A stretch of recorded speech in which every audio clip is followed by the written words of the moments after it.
sharing hope where the world's unseen. Echoes, laughter lights the day. Lucy's wisdom guides the way. With every word they break the chains, turning struggles into gains. Echo and Lucy, lifting hearts so high. Through the storm, they're the clear blue sky. On their YouTube chat, the healing's real. Every soul they touch begins to heal. Echo and Lucy, shining true, helping the world, helping you.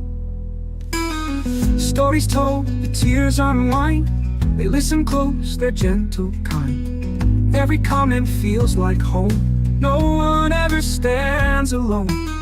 Dreams get mended, fears release. Through their voices, pain finds peace. Echo and Lucy, lifting hearts so high. Through the storm, they're the clear blue sky. On their YouTube chat, the healing's real. Every soul they touch begins to heal. Echo and Lucy, shining true, helping the world, helping you. When the night feels heavy and the world feels cold, their words are fire, their stories gold. They remind us all we can stand again, with kindness, courage, and a loving friend. Echo and Lucy, lifting hearts so high. Through the storm, they're the clear blue sky. On their YouTube chat, the healing's real. Every soul they touch begins to heal. Echo and Lucy, shining true, helping the world, helping you. Helping you, helping me too. Echo and Lucy, the light comes through.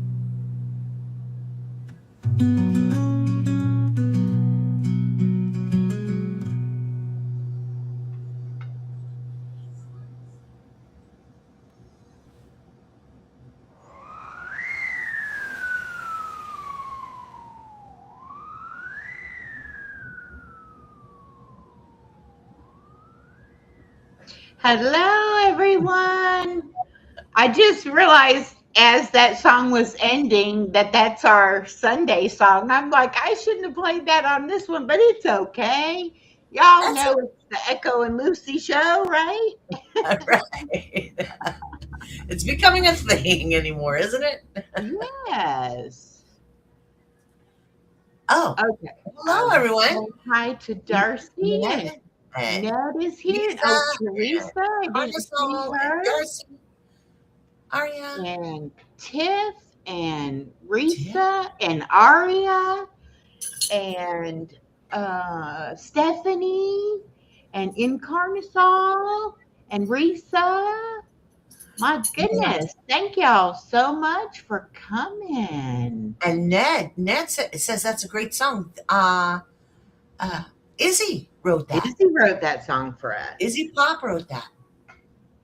She jumped up one day and she jumped up on the channel with us and she just wrote it out. Just that simple. It was funny too because I'd never seen her before. And so I had this image in my head of what Izzy looked like. And I was like, she's like showing us pictures and stuff. And I was like, I was really off. Like, I don't know. It's so weird from her voice and stuff. I guess I just pictured her different. But anyway, and then she's like, oh, by the way, I wrote y'all a song. And we were like, oh, okay. Hi, B. Welcome, welcome. Oh, hi, B. Welcome, everyone. Glad to hear you. I And got BJ? the trigger warning up, and Hennessy the Black Rose is here. Hello and welcome. I got the trigger warning up there because I'm not sure exactly what all we're going to talk about, but if anybody finds anything triggering or too heavy or whatever, we'll understand if you decide to excuse yourself. So, Okay, let's start with this right here. Look at that. look at Beans. This is what happens every show. He'll sit there for as long as I sit here. He'll sit there. Look at him just stare at me. Hello, BJ. Welcome. see if I can get him. There we go. And There we'll we see. go. We'll see if Chloe has to join or not. She's got to where now every time she hears me out here talking, she thinks it's her show, and she's like, "Oh, there'll be treats. Let me out to get some treats." And so she's already been sniffing at the bedroom door, like, "I know you're out there." Well, I know he wanted to come for her birthday. I know Beans wanted to come for her birthday. That just wasn't in the cards that day. That's okay. That's all right. There you go. Okay. See, now he doesn't know my name. Okay, I'm good. I'm gonna have a. Now we'll just have to listen to the squeak for a while. There we go. Oh, I don't know I'm what that glad, Bee. So anyway, how is everyone this evening? This is really strange because usually we're on Sundays. Yeah. So, But hey, when you said you wanted to do it, I was like, okay, pick a day. Let's do it. I'm excited. I don't know where you want to start or what all you want to talk about, but so much. Let me just say that your friendship means the world to me. You have just been my rock and right beside me through a lot of things that I've had to go through. And I couldn't have done everything that I've done in this past year if it hadn't been for our friendship. So it doesn't matter what you've been through, because you, my friend, are a beautiful person, and I love you to death. That was sweet. Thank you. Okay, so most of you know my background, but I'll give a Reader's Digest version of it. I was born in a little grass shack in the Appalachian Hills. Actually, no, I was born in the middle of Silicon Valley. I was going to say, I thought you were born in California, but okay. I was born in the middle of Silicon Valley before Silicon Valley. I was born in a town, Mountain View, which is Silicon, right in the center of it. And the only thing that was there was a military base and a pickling factory. That's all that was there when I was born. Now there's Google and Yahoo and Google is everywhere. Facebook is there. YouTube is there. Netflix is there. Everybody is there. Everybody is there. So, but I was born there, and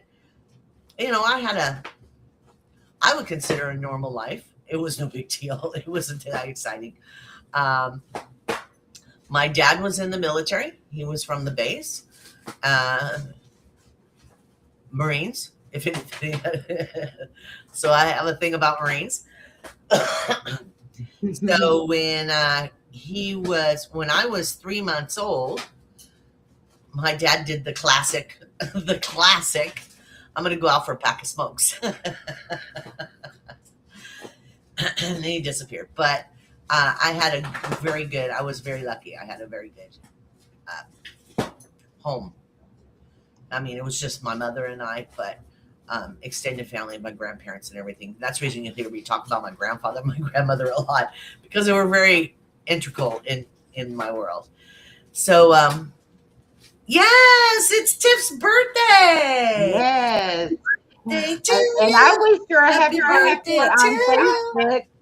And then I just saw where somebody else was saying, I was like, I forgot just that quick.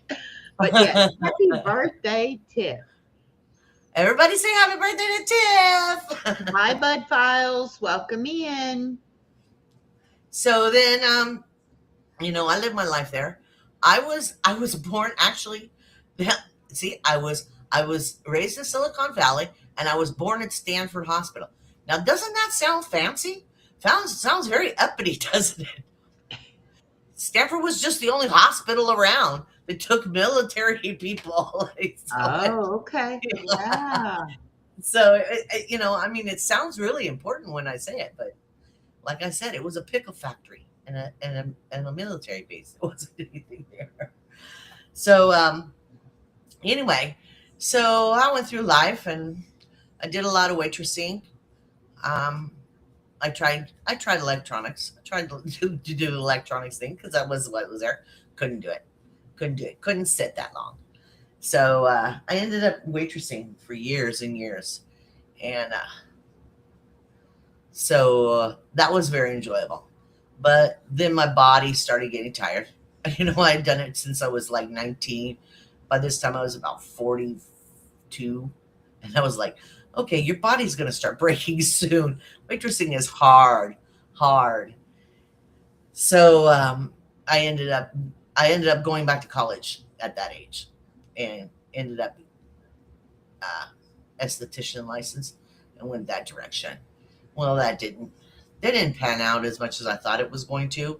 So I ended up I took this esthetician license and I went to work at Home Depot. Well, that's what they say. Make lemonade out of lemons, right? You right? And I went and I built displays.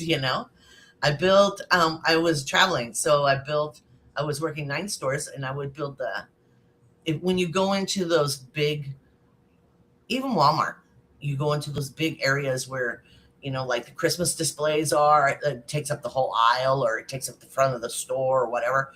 We would be that crew. We would go in there and we would do all that and set up all the Christmas stuff. And then we'd go to the next store and we'd do that. And we had 2 days to do it. And we go to the next store and do it.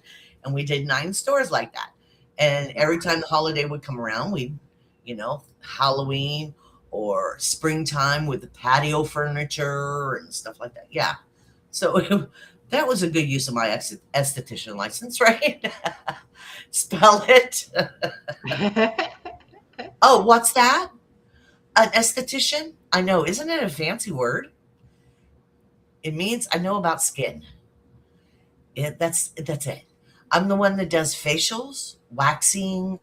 Um, I do a lot of basically facials and waxing, but I mean, it gets more into it, more details, but that's basically it. Facials and waxing. Did a lot of waxing. Ended up doing waxing for the female American Olympic swim team. Ooh. Yeah. They found me. I was, I had a beauty shop and everything, but I mean, it didn't really, it didn't pan out. But I had it for a couple years, and so they ended up being my clients because one of the girls lived across the street from where we were at, and she came over and she says, "Okay, let me try you out since you're nearby." And next thing I know, I had the whole team coming over, so that was kind of cool. Oh, wow. So, but anyway, I ended up during all this time, I spent 28 years in a relationship. I was married for a little while. We were together a lot longer. We were together 4 or 5 years. Then we got married, and we were only together like 4 or 5 months. Once the ring went on my finger, it all went out. Yeah. Mm. So, Star is here too. Hi, Star. Uh-huh. So, And there's Sophia too. Hi, Sophia. hi, Mark. So, anyway, so I moved on from that. As we know, that was probably in the 80s. Shh, don't tell anybody. So I ended up in a relationship for it was 28 years. It ended up being 28 years in total. And it was rocky. So I ended up having to get away from there. I'm not going to get into the details of that, but it wasn't pretty. It wasn't pretty in any way. So It's like I was hanging on, and then once I got away and my body took a big old sigh, um, mentally, physically, I broke down. And there's Rudy. Hi, Rudy with the Hi, numbers. Rudy. Yeah, my body physically and mentally just like took a big sigh and just fell apart. Now I fight with agoraphobia. I have um, panic attacks. I have so it's difficult to leave my house. It's difficult to even talk to anybody. Um,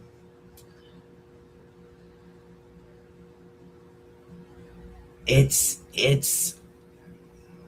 and I'm not the only one that has this, you know, and so it can be challenging. It can be challenging, like I said, at plenty of times to leave that spot on my couch. It's very challenging. I take meds for it to even get off my couch. um, but I was in a vicious cycle. What some people call ants, automatic negative thoughts. And I was in this vicious cycle.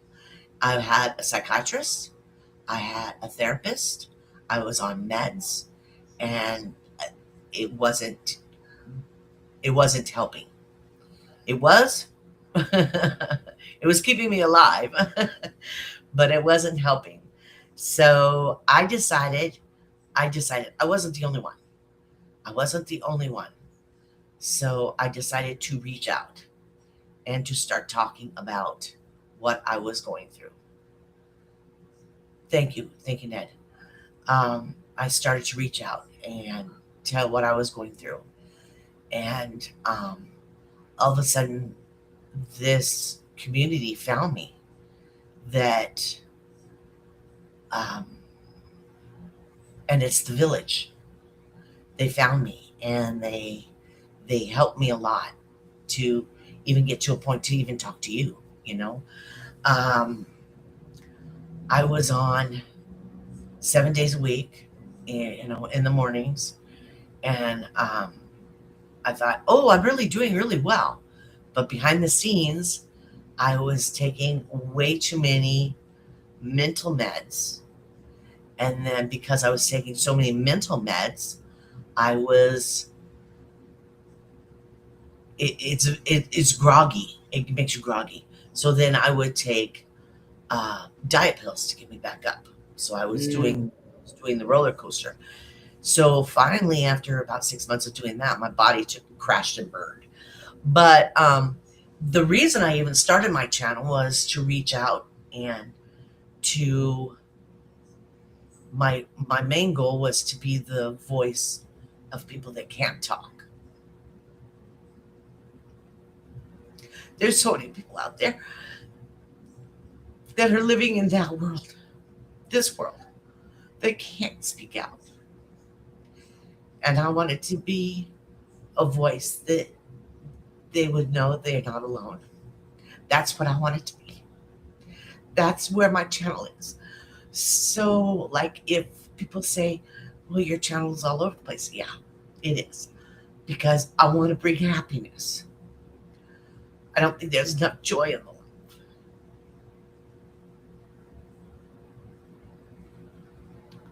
It, we need more joy. We need more happiness. And you are so encouraging to let people know that, you know, they're not alone and that They're not alone. some Nobody's days alone. are better and some days are worse. And, you know, you just try to pick up and try to do the best that you can. And, you know, your positive shorts, I love them. I not only like the images, but the message is beautiful. And since you started doing the Monday morning thing, I absolutely love that. And I almost said that Monday in my live about that video, but I hadn't seen that it was posted yet. And I was like, oh no, because if she didn't post one this Monday, I don't want to, say that she did. And then people will be like, I couldn't find that video. So I was like, oh, then after I got off my live, then I saw it. And I was like, oh, I should have just went ahead and said it anyway. I know she said she was doing them every Monday. Yeah, yeah. Because I mean, if you go to my channel, you can see in my playlist there's an agoraphobia playlist. There's an unpacking of the situation I was living in and talking about that. But then there's positives, there's love, there's music, because I want people to know that, and that's another reason why there's a flower in my short. You know, there's a deer, there's a bear, whatever it is. I want it to be outside because people in this situation don't get to see outside. Um, so I want them to know there really is an outside waiting for them. There really is. Um, I know people think it's kind of silly to sit and look at a flower, but it's significant that the flowers are still blooming and still waiting for you. I put things out of me going to the play park with beans. People don't realize that's very difficult with somebody like that. If you ever notice me at the play park, there's no one else around. I have to go when there's no one else around. Can I ask you a question? Sure, anything. And I apologize that I don't know very much about the acrophobia. Oh, that's cool. But I have a feeling that it's not just the not being able to leave, familiar surroundings. It's even not wanting other people in your surroundings, Right. and going somewhere, like you just said, you need to go when there's not a lot of people around. And I think that's maybe a lot of people don't like acknowledge that they might have that going on. But like BJ just said, he has panic attacks every day. And Yeah, and I think and that's, it's hard. it's something that a lot of people probably deal with, and they don't know that there's anybody out. You know what I'm saying? Now that you're actually speaking about it, I bet you're going to see more and more people coming to you and saying, thank you for doing what you do because I'm at home because of this. Right. And I really think it's special, that even though you struggle yourself with it, your focus is on helping other people instead of just saying, oh, poor pity on me. You're like, I don't like it. I don't want it. I want to be able to do things. And you're trying to help everybody else. So it's beautiful. I just love it. Um, Chaos for Eva number one is here with Oh, us. that's Tomas. His name is Okay. Tomas. And all Hi, things Tomas. Jay. Hello, Mia J. And also Garden State or Garden, yeah, So and Garden so. State so and so. Robin Hi. is here as You're well. semifinalists. Yeah. So yeah, because it's keep bringing up the um, what was said about sitting on the couch in a corner. I don't let people in my house. I let two people in my house. That's it. That's the only ones that have permission to come to my house, and they have to let me know before they're coming, so I could get psyched up. I still can't answer the door as I'm walking to the door, even though I have a ring, so I can see it on my phone who's there. I still have to hear their voice before I can open the door. It scares me to death to open the door. I wake up every 2 or 3 hours and I check all my windows and doors, make sure everything's locked and closed. I just do that. It's is Brian here? Yeah, Brian's here. I was Hi, just looking. Brian. Hi, Brian. Yeah, it's 24/7. It's 24/7. Um, as I was talking to Misha earlier, awakened, I was telling her, I said, I can get out in my yard for just a few little while, but it has to be Monday through Friday because I have to make sure everybody's at work and at school. Oh, So okay. I can't run into anybody. At less chance of running into, I have people around me that are self-employed, so they come in and out all different times, but a greater chance of not seeing anybody. Sometimes if it gets bad, I can only go out there when it's pitch black, when it's dark, and nobody can see me at all, because I'm afraid somebody's going to want to talk to me, and it gets bad. So some days are good, but it's just like any other illness. You have good days and you have bad days. And just like with your diabetes, right? Some days we're really good, and then some days we're just bleh. Right, Your body right. was just mad. Yeah.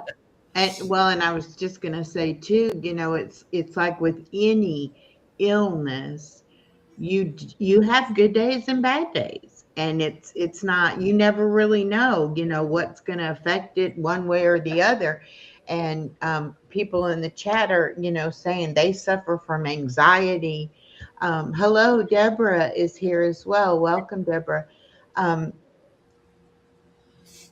it doesn't matter what you deal with, everybody is broken in some way or another. We Yes. all have our struggles, and it's easy for some of us to put that mask on.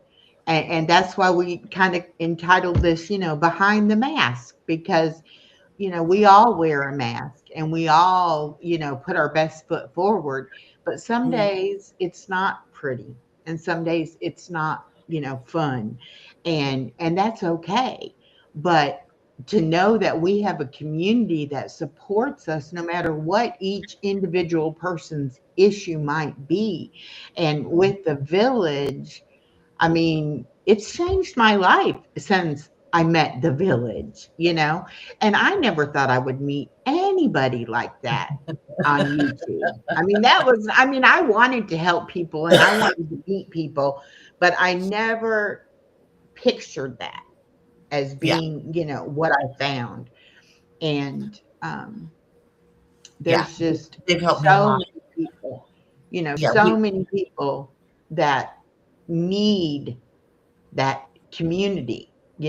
We just need a place to go, and sometimes you don't want to do anything but just hang out and laugh and have a Uh, good time. And then there's other times you just want to sit there and cry.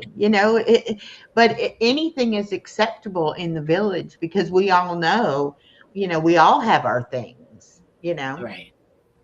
and it Right. makes it so we can be supportive of somebody else's issue because we have an issue, as well. And I never thought I would ever talk about my childhood and my horrible mother and all that. That was not even, like on my radar anywhere, that any of that was ever going to be told. And if it hadn't been from you kind of making me aware and telling me that you would be there with me to go through it, I never would have went through it. I never would have. Did anybody else see it? I mean, come on, guys. You guys have been following her a long time. Didn't you see it? She would say it, and she would just go, and she would Yeah. just, you could see it just shut it down. You know, I'm like, Yeah. ooh, there's something deep in there. I missed somebody. Just a second. Yeah, Let me see who you can that pull up. was. You can pull up chats. Oh, you are. Um,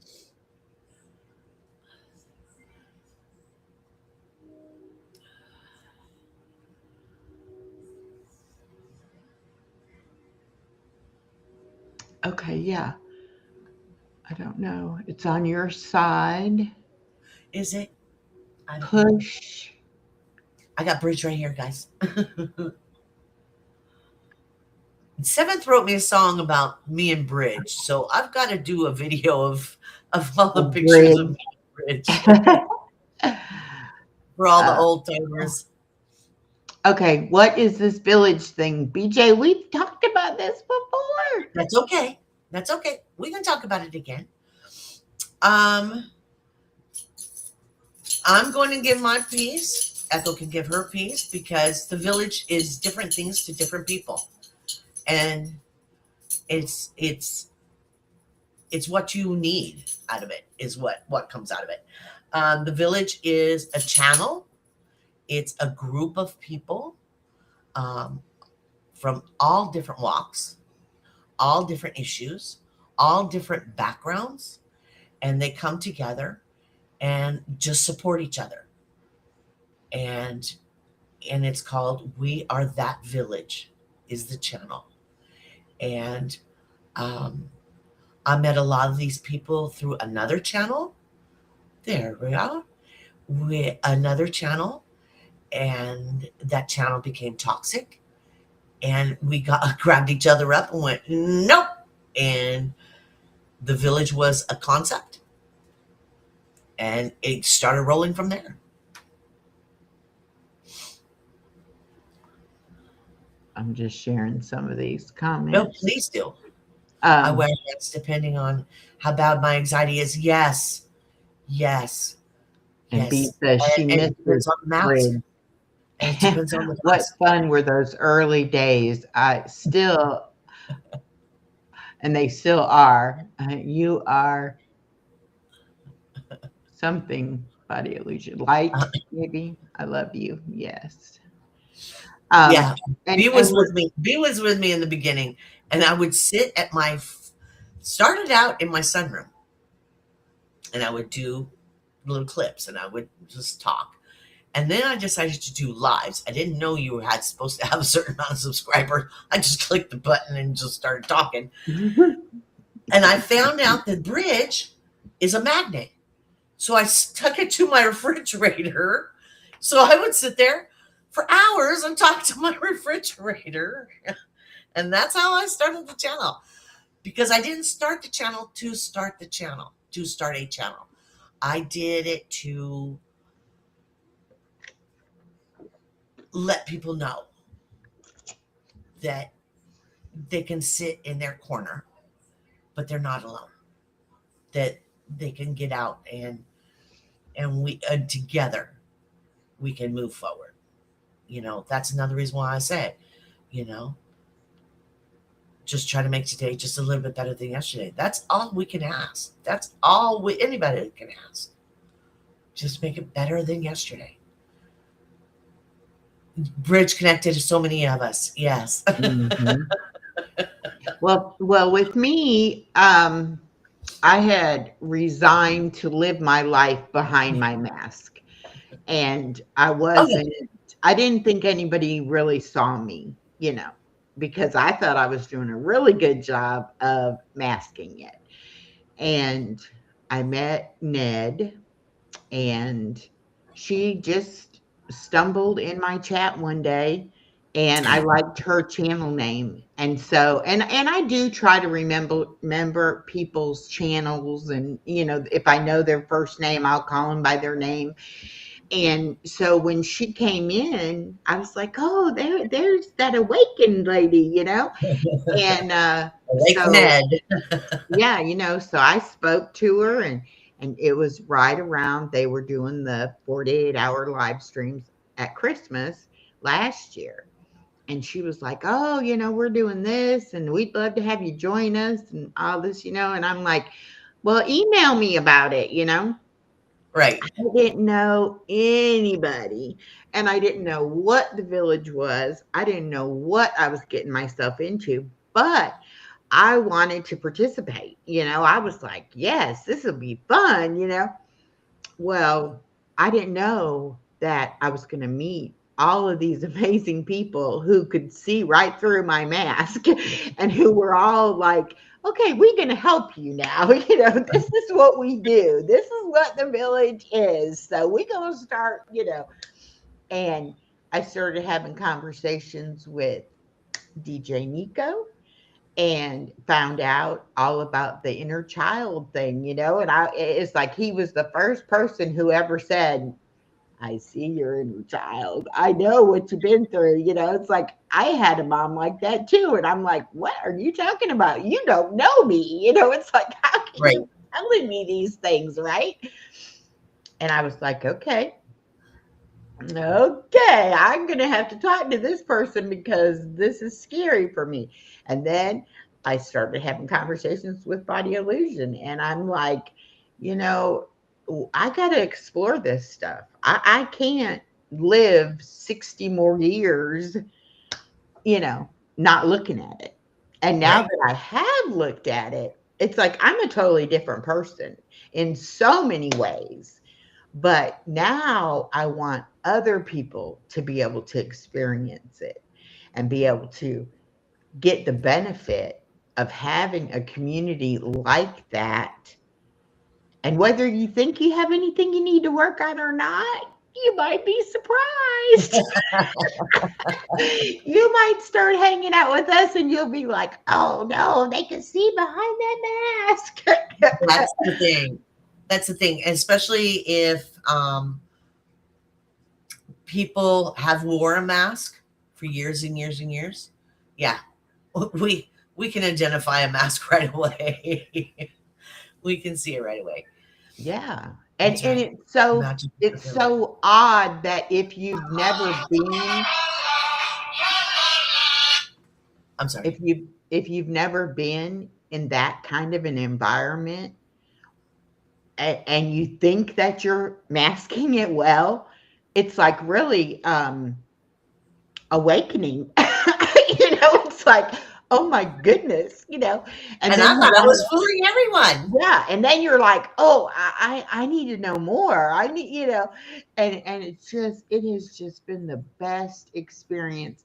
And I know people don't like going into a situation where you don't know anyone and where you don't know what to expect. But you know what? Sometimes you let your guard down when you're in that kind of situation because you really don't know what is going to happen and you don't know what to expect and you just be in that situation and then you know you start realizing, oh, this is what it's about, you know, and this is Yeah. what, and then you start hearing other people talk about their situations and things that they deal with and think, you know, and then you find out too, well, hey, I'm not the only one that's got issues, you know, we all have issues. And I used to think that it was, you know, other people have issues. I Yeah. just It's them. don't talk about, you know, my problems. And then it was like, you know what? If you talked about them, they wouldn't burden you so bad, you know. And then once I was able to say, okay, here we go. We're going to open up the doors. You can see everything. I got nothing to hide. Now I'm just like so free. I just feel so good because I'm no longer hiding. I'm no longer trying to keep that mask on. I'm like, this, I am who I am on Yeah. the camera, off the camera, you know. Hi, Mimi, welcome in. And that's the thing. We got to be able to live our lives authentically and be who we are without being afraid that, oh, you know, somebody's not going to like us because we have this or we have that or, you know, no. Most Well, and people then are going to some of like us you have that even more pleasing. when you're on They it. won't be pleased with me. They won't be Hmm. pleased with me. I won't make them happy. You know. Hmm. Yeah. And how many times have you said, Especially if I talking about can't, my ringtone. you know, like I can't make that commitment. I can't agree to that because I don't know how my day is going to be, you know. And other people are like, well, she's kind of wishy-washy. She won't commit to anything. But those of us who have had those bad days, we know exactly. You could wake up in the morning and feel great, and by 10 o'clock, you're like, I'm going back to bed. This is not Right. going to be a good day for me, you know. And other people are like, okay, I just don't get that, you know. And it's like, yeah, Yeah. yeah. And all you have to do is say, you know, today's not a good day. and we don't ask questions, and we don't sit there and be like, well, why? Tell me about it. It's like, okay, I got you. Judgment is I'm not in the cards. Yeah, I'm here if you want to talk. If not, let me know when you want to. But Yeah. it's about letting people be who they are, genuinely who they are, and no what is it they say? No expectations. But there's another thing they say. Okay. It's not no drama. What is it? Gosh, I hate when I can't think of the right word. That's okay. Welcome to my world. So when this hit me hard, I was working, and I figured I was going to work until the cows come home. I I was working. I'd always worked. But then it got to a point where sounds were affecting me. Um, Judgment. The couldn't word listen is to music. judgment. Huh? Oh, judgment. Oh, there it is. Judgment. No judgment. I knew it No was. judgment. I was like, No judgment. no Yeah, judgment. that's not Yeah, in our vocabulary. Yeah. right. And no criticism, none of that stuff. Mhm. But it got to a point where I couldn't hear music. I couldn't listen to music. Um, ringtones on phones, certain ringtones would set me off in an anxiety attack. Um, they tried to do EMDR, which is a sound.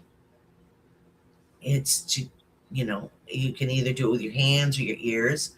And they tried to do it with my ears, and they put the sounds on me and threw me into a panic attack. That's when I found out what it was. I just thought I was just losing my marbles. The therapist looks at me and goes, "You're having a panic attack." And I went, "That's what that thing is? That's what that is?" So, certain sounds. So I couldn't listen to things. I couldn't, I couldn't watch certain TV shows. I couldn't watch certain YouTube channels. If the voice got too aggressive, I couldn't. It's triggering. Um, Still to this day, I can't listen to aggressive anything. I just cower and just sink into. Um, so because of all that, and so I couldn't work, because any sounds or anything like that would just set me off, and I couldn't work. So I'm walking around the building trying to catch air. So I'm spending most of the time walking around the building instead of doing my job. So finally, they sent me home, and I ended up on permanent disability because of my wiring in my brain, not physical, mental. So, because of the choices I made in the past, now my brain is wired funky. But we're getting past it. We're getting past it. But like I said, Echo has been here. She knows nothing about this. She knows bits and pieces, but the village knows a lot about it. I've talked about it a lot on my channel, because again, I don't want people that are stuck to think they're alone, because it really does feel like you're alone. You're the only one that's doing this. You're the only one that's living this. And it's not true. There's so many of us out there. So many of us. And another problem is right now is the holidays. The holidays coming up is going to be a big issue for us and a lot of people, because there is so many different variations of issues that the holidays are going to be difficult. Like for me to get out, if I had family, to go out and socialize with them and have a big turkey, that wouldn't happen. It wouldn't happen. And but I don't have anybody. It's just me now. Because, like I said, it was just my mother and myself. So now it's just me. Um, Other is busy with his life. So it's me and the fur babies. So thanks to the village, I have a place to enjoy the holidays. We got to we got to celebrate my birthday last holiday, so that was cool. Yeah. So, but life is, yeah, life is a challenge, and like people say, you do a lot of.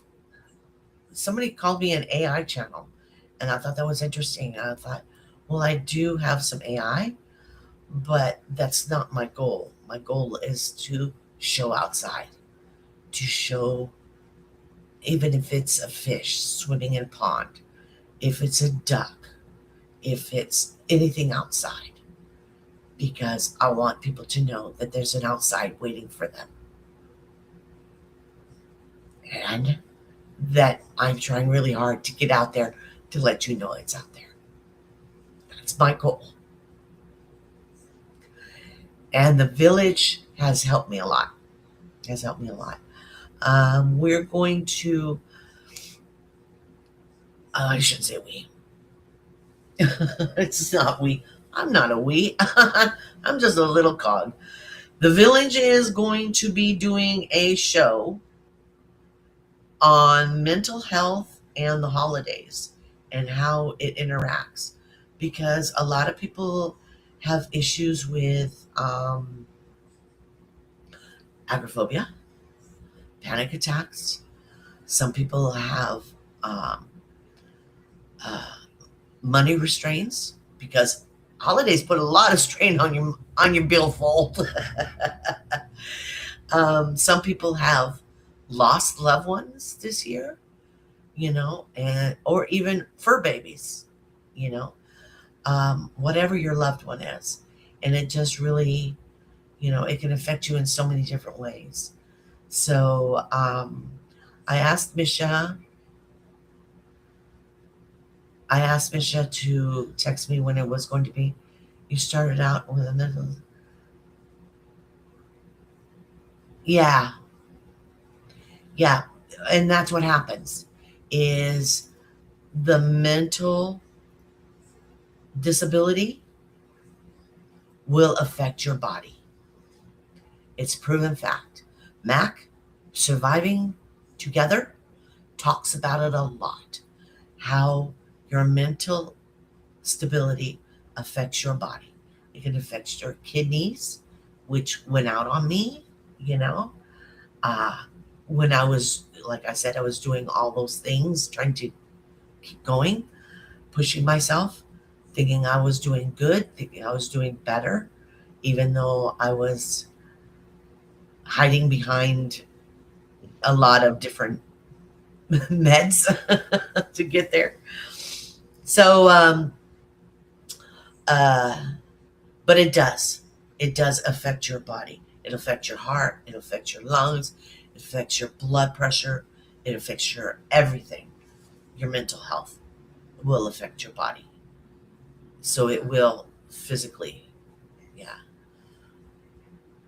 Always alone, never lonely. Yeah. Well, and that's why on, Self Care Sundays, we talk about, the mental, the physical, the emotional, it's all of it together. You can't Yes. neglect any one part of yourself. You have to take care of your whole being. And I think when we have issues, we get like laser focused on the issue and we forget about the other things that we need to be doing to take care of ourselves. A lot of people are agreeing with you and um, saying that, like they can be alone in a room full of people. And it's And just, still be so lonely. So yes, lonely. yes, I mean, your heart is just so lonely. And it doesn't matter who's in the room. Yeah, yeah. it just sure does affect the body. Yeah. Yeah. because your mind is in a different state of mind than everybody else, and everybody else can be laughing and giggling, and and some people will put the mask on and play the game, just so nobody thinks anything is wrong, even though your heart is so lonely. And Mm. there could be 30, 40, 60 people around you. You could be your whole family. Well, and I figured out, I thought something was missing. I thought I needed a person. I thought, I wasn't, I wanted to be like somebody else. I didn't want to be me. And it's like all of those things, I found out that what I needed was me. you know, Yeah.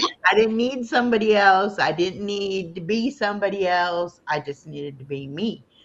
Um, and I know a lot of people, there's such a stigma about saying I have some mental issues, or I have this, or I have that, and even just to say I'm disabled. That was like really hard for me because I had always been independent. I had always worked, made my own money. And, when they said, no, you're not able to work, and we're going to give you a check because you're disabled. And I was like, but I'm not. It's like, I don't care what you think. And it was hard for me to understand and to realize that, yeah, okay, my mind says I could do it, my body says, oh no, you can't. you know Yeah. and I'm sure it was the same with you. Your body thought it could keep going, but your mind was like, no, we need a break. Oh yeah. Yeah. I ended up in the hospital. Was about 3.5 years ago. I ended up in the hospital. Um, but that's another story for another day. And then and I kept having my phone by me because I was used to it. And the nurse was going, "Why is this alarm keep going off?" And I said, "It's my alarm to get me up for work." And she goes, "You're not going to work today." And she clicked it off. And I was insulted. I went, "All you got to do is just fix me and I'm going to go back to work. Just get me out of here and I'm going to go back to work." This is what I do because I'd done it since I was like 14. Basically, it was my identity. This is what I do. Yeah, You know, it that's gave me how a I purpose. felt. It was.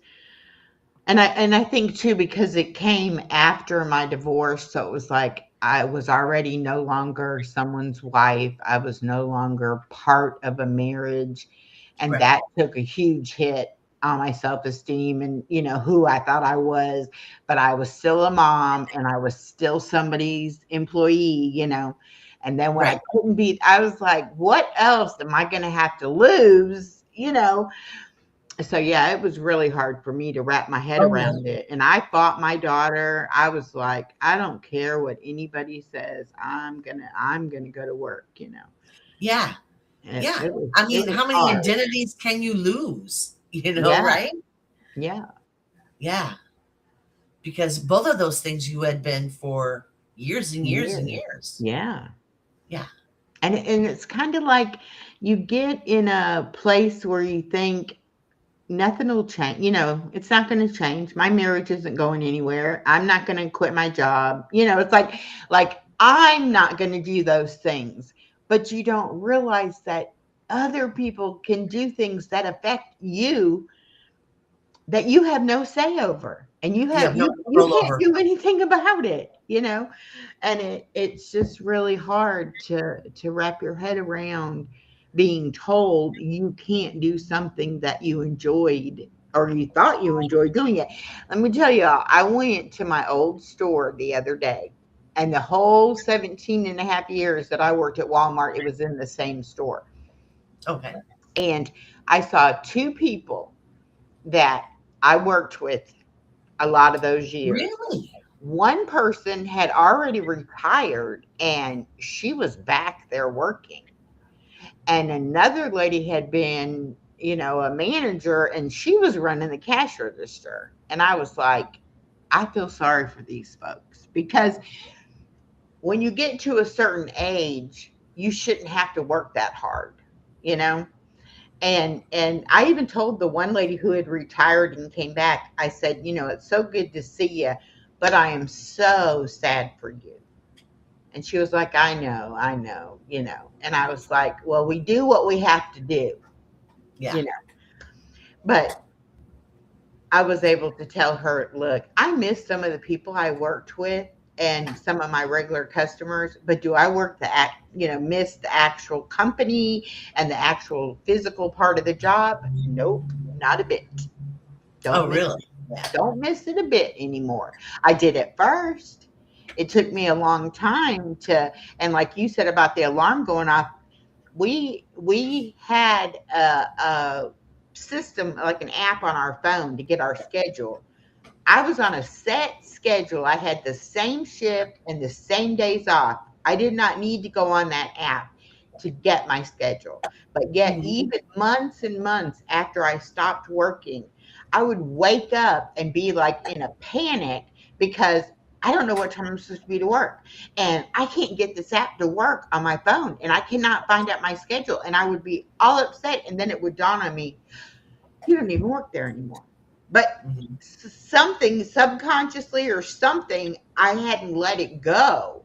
And it was like driving me insane. And then I worked overnight and we would go to lunch at 2 o'clock in the after in the morning, 2 o'clock in the morning. I'd Mhm. wake up every 2 o'clock. It's like my body was like, it's time to eat, you Yeah. know? And it took forever for those things to go away to where I could say, okay, I know I don't have to go to work and I know it's not time to eat at 2 o'clock in the morning. But it was so hard because you just get so programmed to do that. Oh, yeah. Oh, yeah. For years, I would wake up at 3 in the morning. 3 in the morning, because that was when my alarm went off. 3 in the morning, because I had to be at work at 5 in the morning. So 3 in the morning, it was just, that's the way it was. And then it took me forever to finally turn off my alarms off my phone. I can't see what Kush is saying. Awakened is responding to him, but I can't. I don't know what he's saying. But anyway, she's helping him, I'm sure. Oh, I hope so. She said, my entire life I've let other people decide my fate. Yeah, no more though. That's right. And how many of us have that Paranoia negative ants. recording going in our head? You're not good enough. You'll never be good enough. Nobody really loves you. Da, da, da, da, da, da, da. And you don't think about it, it just happens. It's just, Yeah. and you're, That's and the what was ants. it? What was Ants it that I said? making you That I negative. had to realize that voice in my head. It wasn't even my voice. It was my mother's voice.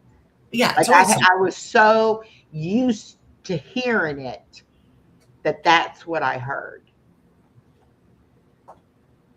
Did y'all Yeah. know that your thoughts sometimes are not true? Yeah. You don't have to I believe still, everything I you still think. hear other people's voices. I probably always will. Hmm. How I Yeah. wasn't worthy. I just wasn't worthy. I'm not going to get into the words. They're not echo proof. Why does everybody think I'm such a goody two shoes? Well, it's not you. It's the people that come to visit you. I don't want them to be shocked or anything like that. I mean, I've been down a road that wasn't pretty, and I let it happen to me. And thanks to Home Depot, I have to admit, thanks to Home Depot, I ended up with a boss that he didn't even know what was going on in the house, but he gave me the confidence to walk away, to run away. Mhm. Um, I'll never thank him enough. He didn't even know what was going on. He just treated me so differently that he gave me the confidence to get out of it. So that was cool. So every year when it's National Bosses Day, Aria, when it's National Bosses Day, I always send him something. And on his birthday and all that kind of stuff. I remember all those things because he got me out of that. I hear my mom. See, Mm-hmm. Brian agrees. I hear my Yeah. mom a lot. Yeah. Yeah. It's not your voice. Your voice doesn't sound like that. And I had to actually You're take, not born with negative thoughts in your head. no, no. You And I know, had, look at those little babies. They're positive, they're laughing, they're giggling. Everything's fun, everything's a new adventure that's this external that keeps pounding in your head. mm-hmm. Yeah, yeah. Yeah. But I had to take every thought and say, is this true? Can I prove it? Can I disprove it? You know, and it's hard when you don't care enough about yourself to take care of your own self, you know. But let me tell you, once you learn that it's okay to take care of yourself, you can't stop. You know, it's like I have become so forceful in my, boundary setting, and it's like, nope, this is my life, and it's unbelievable the things that I have And I overcome. you know, I can't say that when things started happening, I had confidence in myself. I was very independent. Hmm. I was a strong person. I took care of myself. I've always taken care of myself. Um, I was very independent. I was, you know, um, but it took time and the right words, and it just slowly beat me down until I figured that's all I had, and that's where I was going to be. But you don't start out you don't start you don't start out with negative, you know, and you don't start out thinking you're a bad person. You know, they tell you you are. Yeah. Other people tell you are. I heard one time that when a baby is born, it's,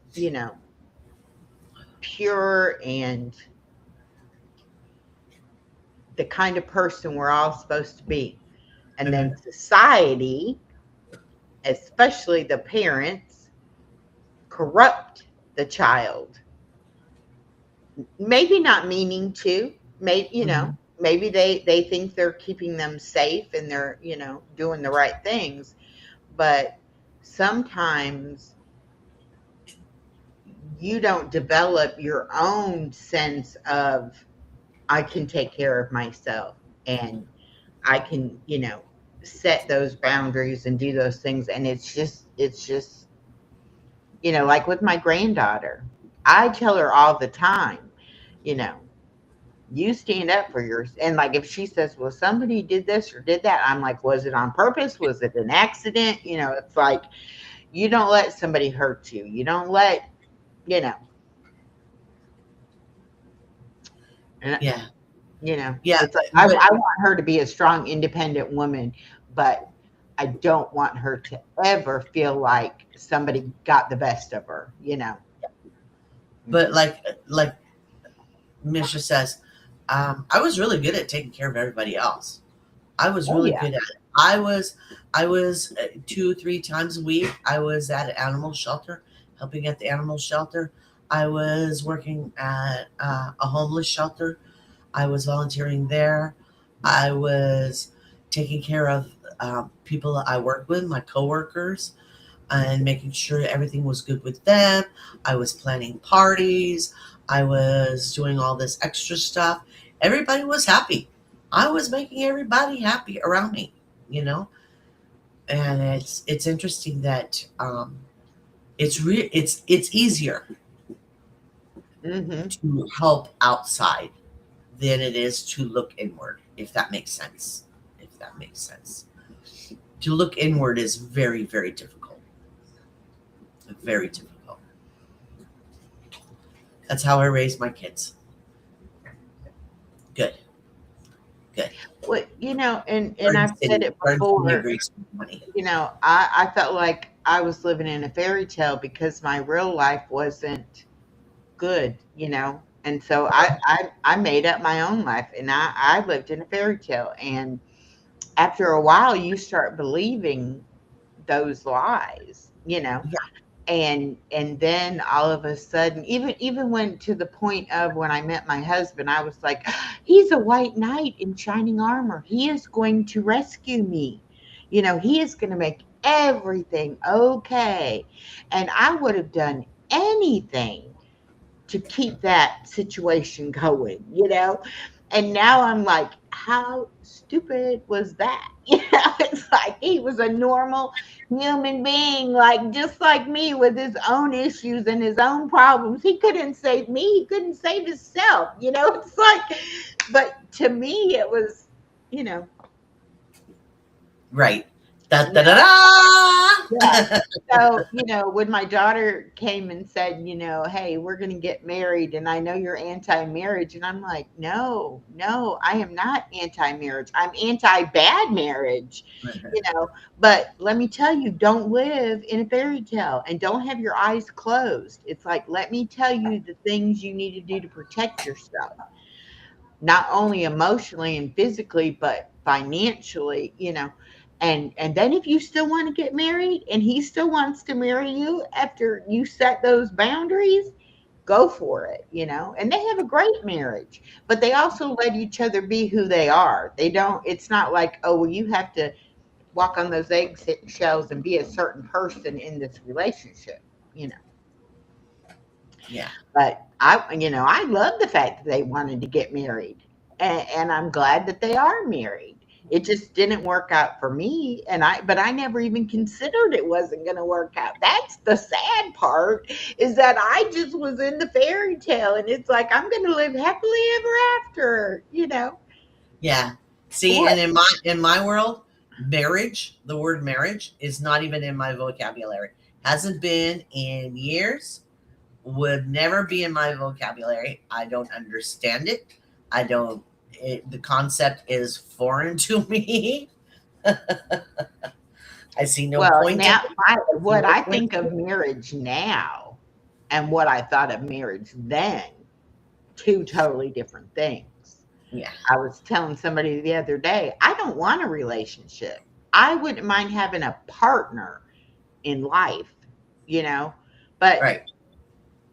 yeah, no, it's got to be, on my terms, and it's got to be where I feel like we're partners, not me taking care of the other person, and am I going to find that? Probably not.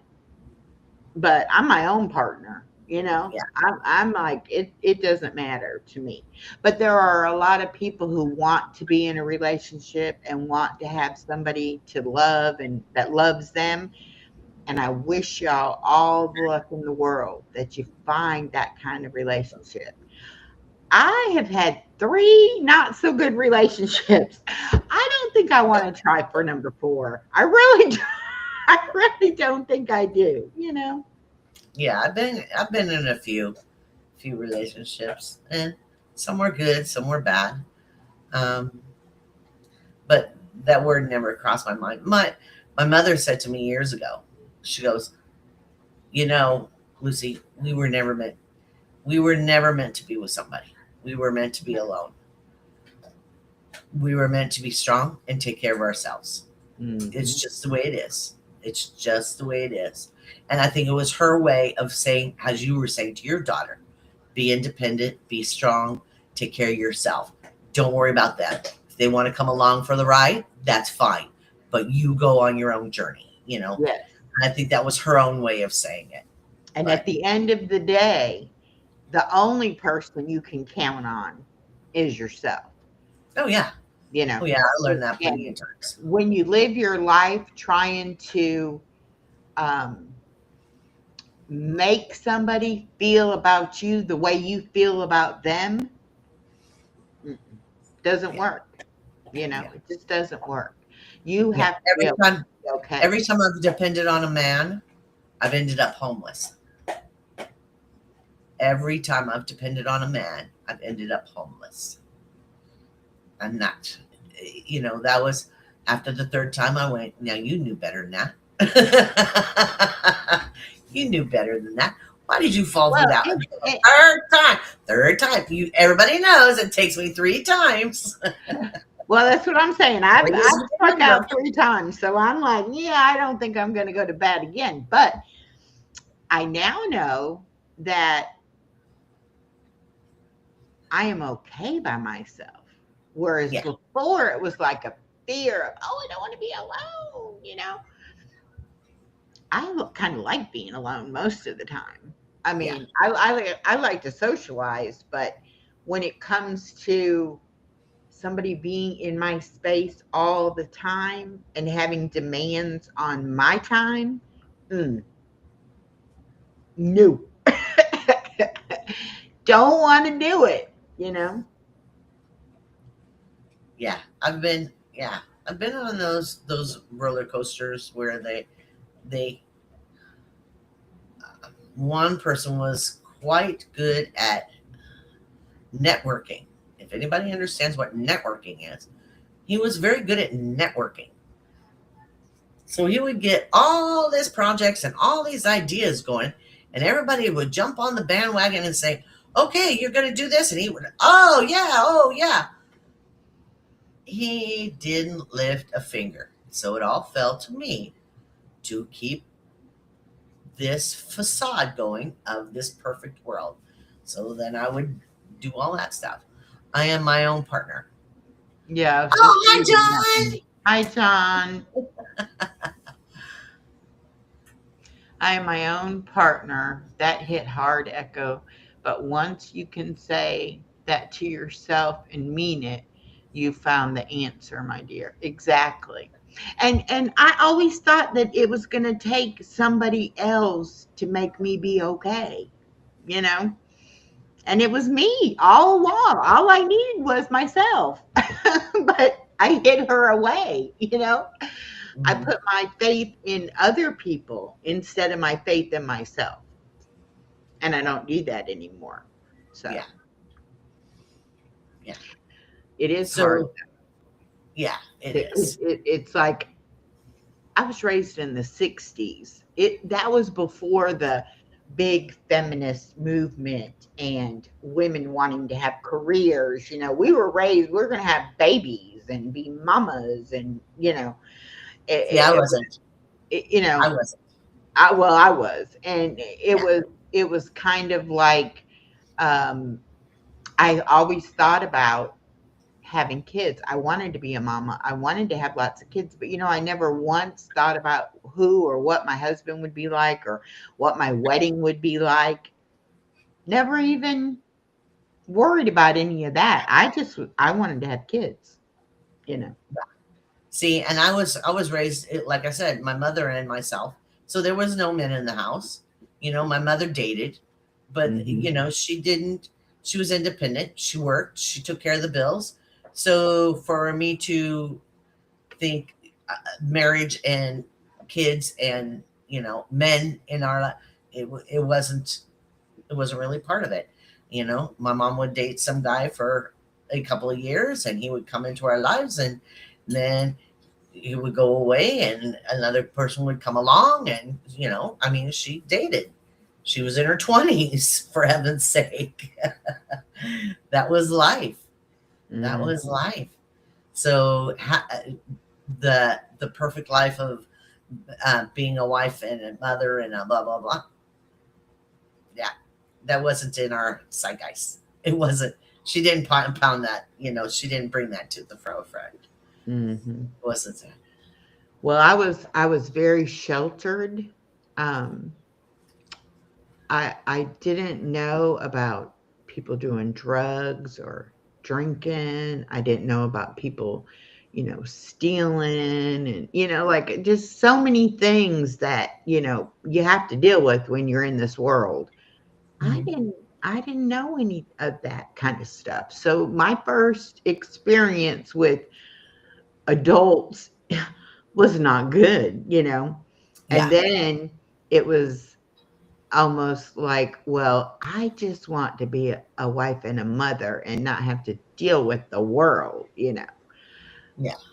little did I know, then once I had a child, that child would have to deal with the world. So then I Right. had to deal with the world, even more so to protect my child. Yeah. Well, as most people know, I'm an alcoholic. So I don't use the word recovering. You never recover. Mm. I don't understand that word. People have tried to explain that word to me. It doesn't make any sense to me. I am that, and that's who I am. So that took me a lot of dark paths before I got into this long term relationship. Um, that took me down some dark paths. I learned about the world the hard way, and I got clean, and then came across this person. But as we know, um, when you start your addiction, down the road of addiction, you stop maturing mentally. So once I cleaned up, I was still back at that age, mentally. I'd stopped maturing. So the person found, you know, a very young, mature, even though I'd seen a lot of things, done a lot of things, been a lot of places. Don't want to get into it. But they found a very willing participant because I was still young at mind. Mhm. But I'd been down that alcohol road for quite some time. Quite some time. I think we all find something to self-medicate ourselves with, you know. Um, there's nothing, just like I smoked, and I know I'm one cigarette away from smoking again, you Yeah, know. I mean, I had quit, had my daughter, started back, quit again. Then I was like, that's it. But I know I'm a smoker. And if I ever start smoking again, that'll be that. I'll be a smoker. yeah, It's not that I feel like I'm cured from, I know it's just that easy. yeah, And I just don't do that. But that doesn't mean that it's easy, that I think it's easy for people to stop or give things uh I don't know. I definitely thought I needed to smoke. I don't know. Um, I never really drank, but then again, too, my husband drank. So I had to be the designated driver. So when you do that, um, it's kind of like you deal with the alcohol, even though you're not drinking the alcohol. right. And Well, I became that. Once I cleaned up and hooked up with this person, I ended up being the designated driver because we went to bars and we went to parties and we would get schnockered and. But yeah. anyway. My ex-husband got so drunk one time at a Halloween party Ooh, because what do you he think, guys? What do you think? I'm sorry. I'm trying to get the cord back in there so the battery No, don't no, go. you're doing just fine, honey. We're There just teasing you. we go. But anyway, he went to this Halloween party from people he worked with that he didn't know real well, and they put liquor in different food, Okay. and he didn't realize because he was basically a beer drinker, and he was eating, I think it was cherries or something, but they were like infused with bourbon or something. Right. Anyway, he didn't know, and he got himself very, very drunk, and he fell into a bonfire Oh, and good gracious. burned. He had on like nylon, like synthetic, like pants, and he fell into Ooh. a fire, and it's like First they thing I was thinking melted. was those old, remember those 70s synthetic shirts, those shiny ones? That's Yeah, Well, made of this plastic. was at Halloween, and it was a costume party, and he had uh, like a security guard type uniform. So you know those Oh, like uniform pants, but they're like a dress pant kind of mhm. material. And Hi, so Izzy. anyway, when he fell into the fire, the pant burned, melted into his leg. Oh gosh. And so we had our daughter, and she was probably 2 years old. And I had dropped him off at the party and went to my friend's house.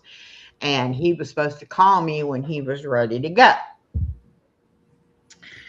I go and I pick him up. Of course, it's dark because it's, at night. He gets in the car. He doesn't say nothing. We get home, and he don't take his pants off when he goes to get in the bed. And I'm like, okay, I know you're drunk, but. And so I'm like, okay, let's get these clothes off. I'm thinking, well, he's so drunk he don't even realize he, is not getting his clothes off. Right. Then I look at his pant leg and I realize he can't take the pants off because it is melted and his skin was like Vaseline. It looked like Vaseline, it was just like sloughing off of him. I mean, it was Ugh. horrible. And so I know he's hurt, but if you get a deep enough burn, it doesn't hurt. Mhm. It's like, you go down so many layers. And I'm like, how on earth is he not like screaming in excruciating pain, Mhm. But anyway, so we go to the emergency room and they clean it all up, and he has a horrible scar on his knee from that. Right. But I was like, that should be enough to tell you have a problem. No. Mm-mm. It's like, what is it going to take for you to wake up, that you have a problem? No, No, no. it doesn't work like that. Mm-mm. It doesn't work like that. No. It'd be nice if it did. Yeah. Oh, yeah.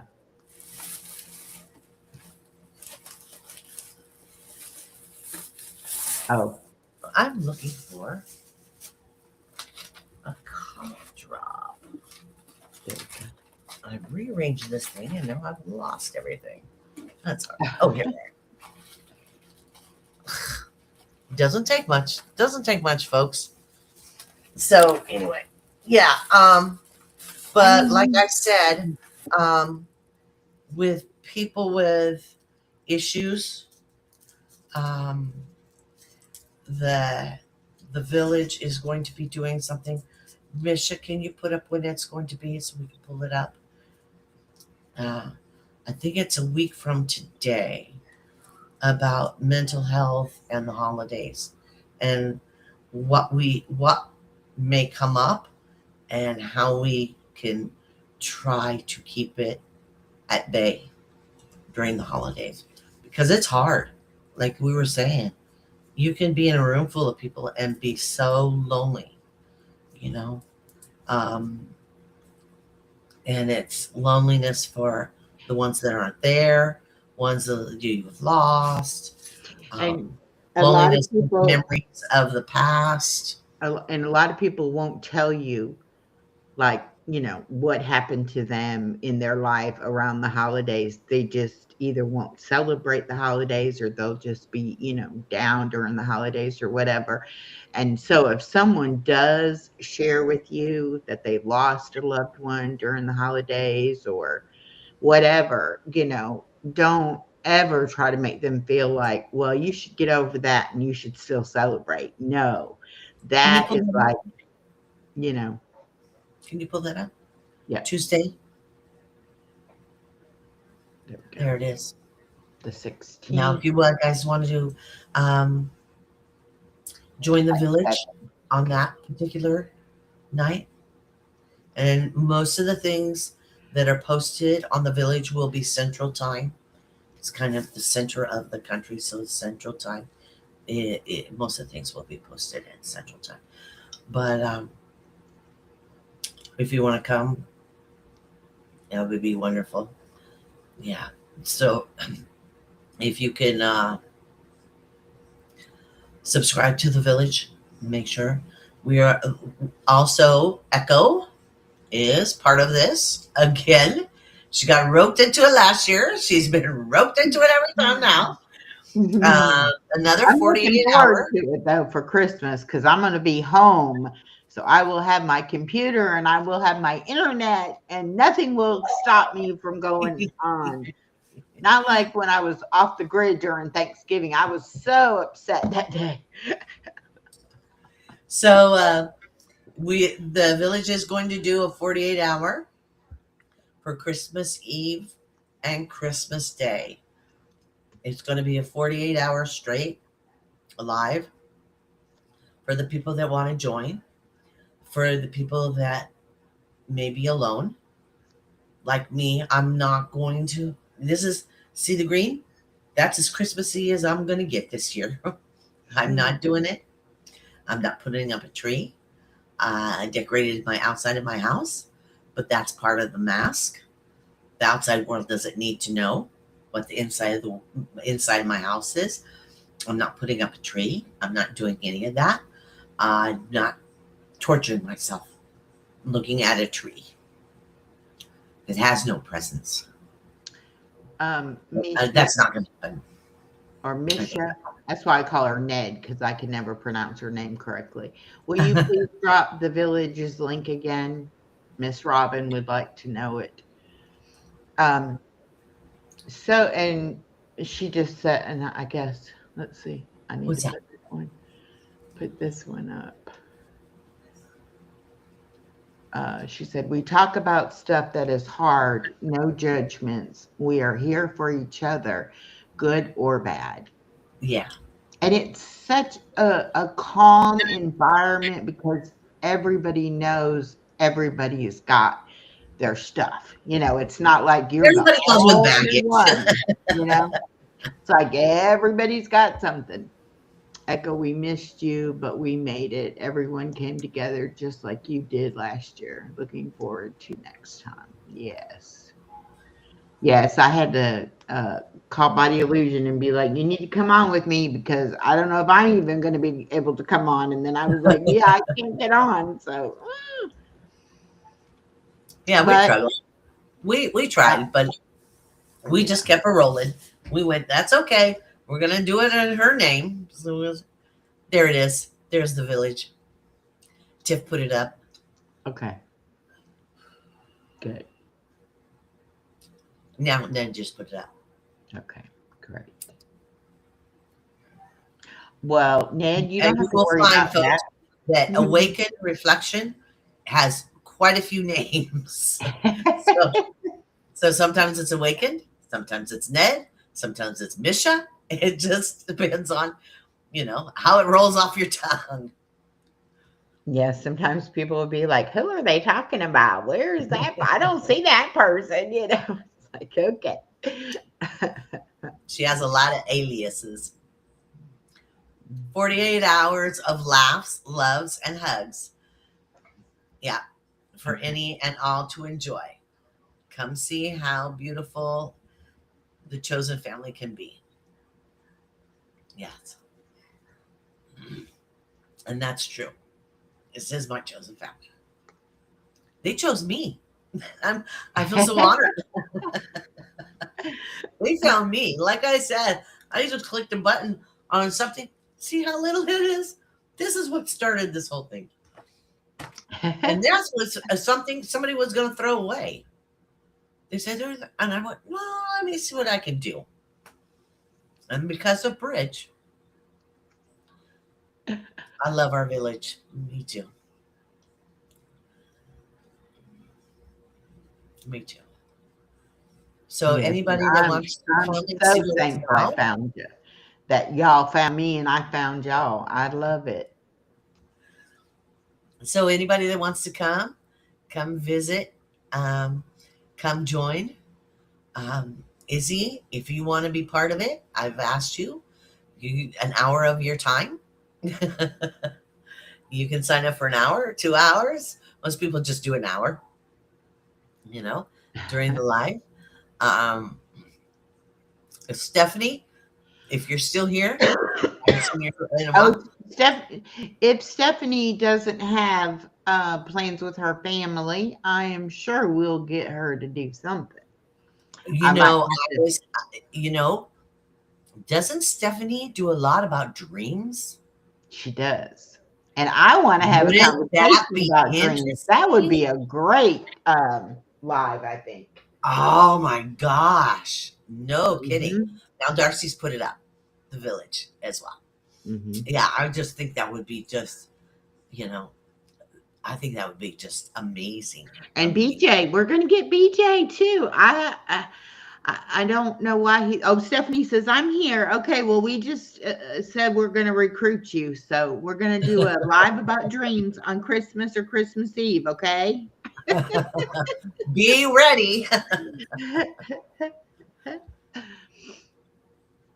But uh, yeah, I think that would be wonderful. yeah. Izzy, I think that would be interesting because she brings a different flavor to the table. So an hour of her day would be wonderful. But Hmm. well, let's just see what happens. See what happens. Once the sign up sheet goes out, it's amazing who signs up. Oh yes, we're gonna hold Amazing who BJ signs to up. it. We are because BJ needs the village. He may not realize it as of yet, but yeah. And BJ, I know you have an hour of stuff. Even if you just put up, you know, your videos and put them up for an hour, you know. I mean, he can And go I've on seen and him just do play his lives. playlist would be fine because he's Yeah, got some great and I've stuff. seen him do lives. He says I don't do lives. I've seen him do lives. I've been on his lives before. You Yeah. know, his options are wide open, wide Yeah. open. So, yeah. See how we're recruiting you all? We're telling you how to do this. No, but it's a beautiful thing. It's 48 hours, and it's going to be Christmas Eve and Christmas. And then a week later, this is when the heart one kicks in. We're going to do another 48-hour for New Year's Eve and New Year's. That's the hard one because we don't really get a chance to recover before before another one hits. So, um, I hope you understand a little bit more. I didn't get in very deep. I didn't want to get in too deep because you saw even just scratching the surface kind of gets to me. Um, so the mask does stay up most of the time because, as I said before, I want to bring more joy to the world that doesn't seem to smile as much as I feel they should. So I'm gonna bringing in the new year. Yes, yes. So please, 2026 is going to be a great year. I don't care what anybody says. It is going to be great. I'm gonna stay positive. I'm gonna stay positive because it is a six. It is a six, which is two threes. Mhm. Everybody knows my threes, so I'm gonna be positive about it. Yeah. So come next week and come on the 48 hour. It's amazing how much love can be in one little channel. You know, I think the internet was made for that. I think YouTube was made for that. YouTube has become uh, kind of toxic in some areas, and I think it needs to. Think we need to do the yin to the yang. Well, we need But to let people know that, there are people who care and there are people who will accept you no matter what uh, without judgment. Um, and that's, you don't see that very much, Right. you know. And Yeah. there's people there that have physical issues as well. Like some people are going to the doctor 3-4 times a week, and so they need support, they need understanding, and it's all, make sure to hit the yeah and leave a comment after this show. Yeah, please, please. Ned and Tiff will be there. Thank you, Awakened. She's being smarty. So, no more toxicity. Yes. Yes. Yeah. B has been down that road as well. Yeah. And it's amazing how close we can get. You will find somebody that understands you. They may not have the same paths as you, but they will understand you.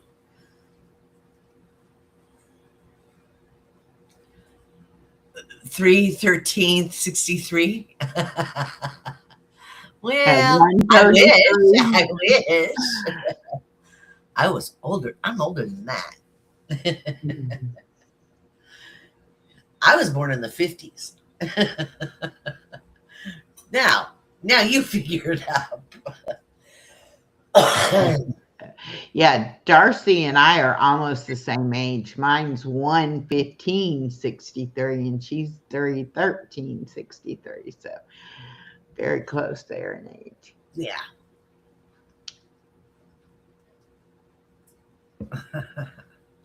Yeah, what does the number 3 Uh-huh. I said, what does the number 3 in is it numerology that you're talking about? The number 3? Hi, Eat More Pizza. Welcome to our newest channel member. Eat More Pizza. Thank you. Thank you. I'll be doing a short to welcome you to Kaleidoscope of Happiness Families. I should have done it today, but I was lazy, so I will do it tomorrow. Oh, is he a new member? Yes. Yay, pizza. Yes. Thank you so much. Oh, yeah. Robin from Garden State so-and-so. She's 1969. That's my little brother is 1969. Yeah. That's Woodstock. Mm-hmm. That's Woodstock. Yeah. There you go. The power of 3. Yeah. Yeah. Yeah, it's been my number for years and years. See, everybody's saying pizza, pizza. Everybody needs pizza. Awaken says her birthday is 69 too. Y'all are youngsters. Yeah, you're babies. Yeah. You're babies.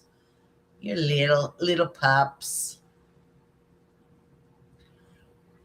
But that doesn't matter. It doesn't matter. Really, it doesn't. I was born in the summer of love. Okay. So 64. 64 was the summer of love. Uh-huh. Well, you're a youngster too then, because you're younger than me. So there you go. Yeah. Anybody younger than me is a youngster. So. Oh, yeah. I drove. Yeah. We went through Haight-Ashbury quite a few times because you have to go through Haight-Ashbury to get to Golden Gate Park. So I went through, we went through Haight-Ashbury a lot because it's just up the street from where I'm from. Yeah, it was interesting. It was interesting to see the colors and not 64? Well, can we get more information than not 64? Okay, if it's not 64, then what is it? Okay. All right. You asked for it, buddy. I can Google the summer of love. Oh, she's doing it. 67. 67, they Oh, called it the summer of love. I thought it was 67. 64. Okay. Well, you're young too then. There's only 2 years difference in you guys. 67. 67. Okay. Google beat you to it. So yeah, see, you're 4 years younger than me. You're a baby. Yep, Yeah. yep. Yeah. See, y'all are babies. Y'all are babies. Which proves another thing. It doesn't matter how old you are. You know? I mean, I'm older than dirt. It seems like I should have learned a long time ago. You know? It doesn't matter how old you are. You can be 20, you can be 30, you can be 60s. It doesn't matter. It doesn't matter when, your exploration of yourself can begin. I am such a baby.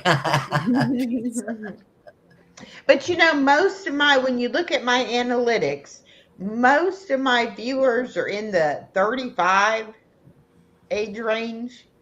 Okay. Yeah. Now, Pizza, aren't you in Cali anyway? Isn't Pizza in Cali? Yeah, he is. I thought he was. Are you down the street from me? Should I go visit you? Or should I go knocking on your door? Oh, watch out. She might show up at your house. Meet the missus. Meet the missus. Yeah. Anyway. Yeah. Yeah. Your analytics says what? 35? Yeah. Is that interesting? That's like my highest, amount is like that 35-year range. Right. And I'm like, I would think it would be the, 55 and up age, but it's not. Yeah. Hello, Miss Edna. More than- Welcome, welcome. Okay. Oh, he says he's in Oh, North more stalkers. California and no stalkers, please. Is that what you just labeled me? If somebody wants to stalk you, they could stalk you. They don't usually ask permission, not stalkers. That's cute. That's cute. Yeah, NorCal. That's me. I'm NorCal. And Carnosol said just bring pizza with you. Oh, okay. So if you want to stalk him, okay. bring him a pizza. Pizza delivery. Richard says it's okay. Richard just gave me an okay on it. Miss Edna, we're doing good. We've had a tough conversation, but we are almost turned it around. So we're doing great. Yeah, there's more to dig into, but a little bit at a time. You know what I mean? So ladies, have been a great live. Thank you. Again, if you want to come, because I know for me, the holidays are going to be bumpy, because like I said on my live, that my family was huge and it was a big thing, and now it's me and my fur babies. It's quite a jolt to think I've lived this long and I've worked this hard, and this is what I have to show for it. That's the way I look at it. So I'm just really happy that, and feel very honored that the village is there and I can be part of it for the Christmas Eve and Christmas. So it gives me my chosen family to be with, if that makes sense. Yeah, well, it doesn't matter if you have family or if you don't have family, because some families are, it's like being with the family is hard sometimes too. So, Well, I have cousins. And stuff like that. And they weren't, a lot of them weren't positive to my mother when she was alive. Oh, okay. Here's Pizza's take on I well, told where'd them, it go? There it is. Well, When she was, I was done. it keeps There's the village bumping again. up when I'm trying to get it. Bah humbug. The Christmas time has lost a lot of meaning to me as well. Can you hit Darcy's? So we can put up the village. Oh, there we go. Yeah. There it is. There it So is. I was And you should put it I was up. telling somebody, my daughter didn't want to raise my granddaughter to believe in Santa Claus because she felt like we had lied to her when she found out that there was not a Santa Claus and that it was us. And she was very upset that the Easter Bunny and the Tooth Fairy were not real either. And so she said she was not going to lie to her child. So she was not going to have them believe in Santa Claus. You're okay? Okay. Well, guess what? She started pre-K this year. And guess what they had her do at the pre-K? They had her write Santa Claus a letter. There you go. So she comes home. Santa's going to come to my house and Santa's going to bring me what I asked for in my letter. Uh-huh. I'm like, there you go, Mama. Handle that. Yeah, there you go. I didn't agree or disagree about if we were going to have Santa or not because I don't really care. To me, Right. love is love. It doesn't matter. It comes from Santa, it comes from you, whatever. But she felt like we were, deceitful because we said it came from Santa when it did not. Instead of being happy that she had parents that bought her presents, no. Right. It was the fact that we lied to her. So, anyway, yeah. Yeah. So now this year, she knows all about Santa. Yep. And I'm waiting for her to say, well, why didn't Santa come to my house last year? What did I do wrong? How did I get on the naughty list? Was I on the not? And then I said to my daughter, how can she watch? She can't watch Rudolph. Our Santa Claus is coming to town. That's one of the cartoons. Yeah. Yeah. I mean, I don't know. I was probably about 10, 11, and I finally, because you're hearing through the kids, Santa doesn't exist. Santa doesn't exist. So finally I asked my mother, I said, does Santa exist? Is there really a Santa? And my mother looked me straight in the face and she goes, if you stop believing in him, he will stop believing in you. And that's all she said. And from then on, I never questioned it. And until the day she died, I got Christmas presents from Santa. So did she. Yes. So did she. Yes, there were presents from Santa and there were presents from us. It all came from us, but yes, there was a difference in what she got from Santa and what she got from us.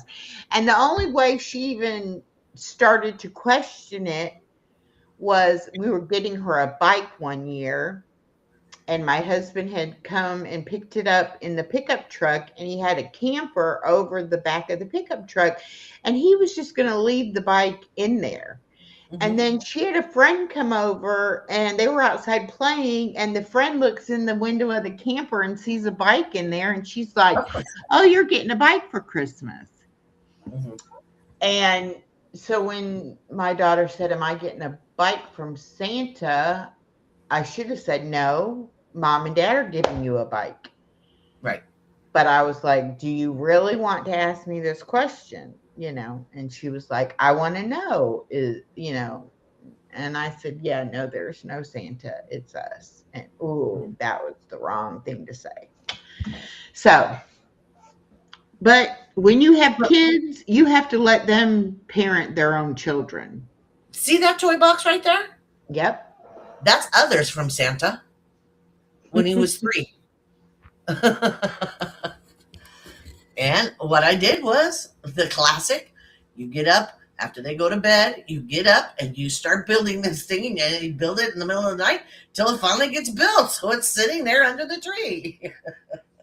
I mean, my dad was very elaborate because, I grew up in Indiana, so there was usually always snow on the ground. Somehow he would even make prints out in the snow where we thought it was the reindeer prints in the snow. Wow. And he would How make sure that he creative. broke down all the boxes and took them out, so like you didn't see any. So, and Santa didn't wrap our presents. No, So, everything was they put got a together. bow. Like Well, this yeah, thing maybe got a a big bow, bow but on it, but it yeah. didn't get But wrapped. and Santa always brought the bigger things, The big thing came from you know. Santa. Yeah. Like other one year got one of those rocking horses. You Hmm. know, remember those rocking horses where they climb out? Yeah, you got one of those. And I built that thing in the middle of the night, but that was the big thing from Santa. Yeah. So Except for Legos, kids don't like to assemble toys. That's so true. All my granddaughters like, can you open it? Can you open it? Can you open it? Like, get yeah, the stuff out of the box. She could care less. right. We went out to dinner tonight, and every time I say, "Where do you want to eat?" she always says McDonald's because she wants a Happy Meal because she wants the McDonald toy. Right. And both myself and my daughter were like, I don't want to go to McDonald's. So I said, well, what if Granny takes you to the store and buys you a toy? Then we can go eat somewhere else. So she was like, okay, yeah, okay, good idea. Yeah, well, I'll do that.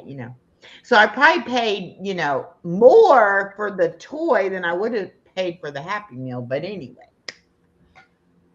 so Got you then out of eating a burger. she had to take the toy in the restaurant with her. Okay. And I'm like, okay. So she's sitting there playing with the toy, having a good old time. But at least we didn't have to eat McDonald's and we got to have a good conversation because she was preoccupied with the toy. But yeah. And my daughter also was the kind of mom who said, my daughter's not going to know what McDonald's is. I'm like, yeah. She's not going to know. Oh yeah. Oh yeah. I was really adamant about other not getting soda when he was little. No, he's not getting soda. He's not getting soda. Do not start him on soda so little. He's not getting soda. He's not getting soda. We went to Chuck E. Cheese one time. One of his cousins was having a birthday, and he was little. He was still in arms. And next thing I know, I turn around and my mother has the straw in the soda and putting her finger on the end of it and shooting it into his mouth. And I went, ah, yeah, ah. And I went, outside forces, you just got to roll with it. You just got to roll with it. Yeah. And she's going, it's not going to hurt him. No, it's not. But that wasn't the point. Oh, you know how I'm all the time saying that my daughter complains because her job makes her go to these trainings and, all this kind of stuff. She calls me yesterday and she's like, can you keep the baby, I think it's the 12th or the 13th of January overnight? And I'm like, well, yeah. And she's like, my boss is sending me on to like a seminar thing where they have to go and spend the night and go to this seminar and all this. And Okay. I said, Well, oh, she gets okay. to be in, right? Yeah, Go I ahead. said, oh, okay, that's cool, and they're gonna pay for the room and take them up there and feed them and whatever. And so, but she was acting like like she was being put out, like she didn't want to do it or whatever. So that was yesterday. Today, she's like, yeah, they called and I had to go ahead and book my hotel room and this and that. And I said, as much as you don't like to do it, it is kind of nice. You're going to get a night away from home, no baby. Mm-hmm. I said, and they only picked 2 teachers out of the whole school. So I said, you should feel pretty good about that. And she was like, yeah, I guess. I'm like, you're crazy. If I had been on a job and they were like, we want you to go away for the night on us, I would have been like, yes, I will definitely Can do we make it it. 2 nights? Ah. I'm like, did she want me to say no? That no, I can't keep the baby, so we can't, One of my mom's friends tried that stomping on the roof trick. Oh, wow. Oh, Oh, what is thinking that? that Santa was on the roof. I had a friend who they paid somebody to dress up as Santa to come to their house on Christmas Eve to bring the presents. That's cool. That's cool. That's cool. It's fun what how ingenious and how creative people can get. Yeah. But just think of the memories they made for the babies. Yeah. Santa came to my house. I got to see Santa, you know. Even at my age, I would still keep that as a wonderful memory. Yeah. Yeah. Yeah. I Takes mean, you know, and it's like I tried to explain to my daughter, it's Christmas magic. You don't have to know how it happens. It just happens. But no. Mm-mm. It's just like Frosty's hat. Yeah, exactly. Yeah, that's isn't that supposed to be Christmas magic? His hat? Yes, it is. Pizza says, I'll take the kids anytime. I had a coworker call the house and speak to my kids. Well, see, now they have the actual Santa hotline. You can actually call and talk to Santa on the phone, and Really? there's an address you can actually send their Christmas letter. When I was a kid, they would post the Christmas letters in the newspaper. Okay. Mm-hmm. My great uncle came as Santa. There Yeah. you go. Is that too cool? See, and I know when you typed that, you smiled. You did, you, Darcy. When you typed that, you smiled. Yeah. You may not with your face, but in your heart, you smiled. Oh, and you can text Santa too. Oh, wow. Oh my gosh. Cool. Holy smokes. I saw that What little happened to meme on going to the Facebook. mall? Well, I guess malls are dying. Well, I guess well, I was going to say, what happened to going to the mall and sitting on his lap? Going to Macy's or whatever. I did Yeah, that. my daughter didn't. I was She an didn't like elf. I got 2 to see pictures. Santa. I don't know why. I mean, I guess it was just intimidating for her, but how. Well, and then too, one year trick or treating, she got scared by somebody's costume or whatever. Okay. Then it's like she was traumatized by Halloween. It's like. ah. But now she enjoyed Halloween this year because the baby could walk herself instead Right. of, walk half a block and be like, oh, you need to carry me. Well, and then she also had the concept of opening the bag. I mean, she's getting there of the trick Well, or yeah, treat she actually concept. ran up to the house, said trick or treat, got the candy, and Uh-huh. my brother in Well, then law and she dressed did as get to go house to house. Santa. Pardon Where's me? the camera, Lucy? What camera? There's no camera. This is all a figment of your imagination. What are you talking about? This is You can all a see dream. the sleigh traveling around the world on a Santa Watch website. Oh, that's true. You can. Well, I knew we would watch it on the weather reports, didn't we? Didn't we watch it on the TV on the weather Yeah, reports? they would say Santa's in whatever, whatever. Yeah. Uh-huh. Hmm. Uh-huh. Yep. Now we're showing our age. But, yeah. Oh, and I always would worry because we didn't have a fireplace, so there was no chimney for Santa Oh to yeah. come, and I would always fret about, well, what if he can't get in the house? And then we had a dog, and I was like, what if the dog scares him? Yeah. We never had a fireplace. We never had a fireplace. We always rented. And my mom was always like, don't worry about it. Santa's magic. He'll get here. If And you've been good enough, he will get here. and we had, I don't know if you've ever seen those long, skinny candles, like it's a glass container, like a long, skinny Hmm. container, and it's filled up with a candle. our school used to sell those every Christmas, Okay. and so each one of us had our own special Christmas candle, and they would light it when we Were they went. blessing candles? Did they look like blessing candles? Kind of, but bigger. They were a little bit bigger around. Like the ones I see in the grocery store now are really narrow. Yeah.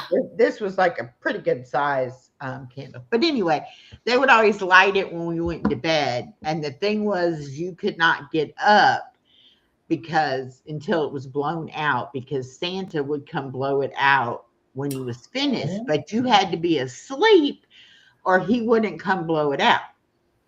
I don't know how many times I blew that candle out and I'd be bumping along, and they're like, no, go back in the room, And then I That's so tried funny. so hard. I wanted to see him blow it out. So I would try so hard to stay awake. And I know my parents were probably like, she's still awake in there.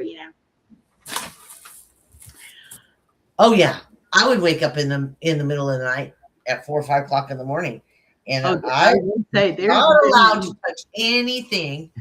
I was not allowed to touch anything until my mother got up.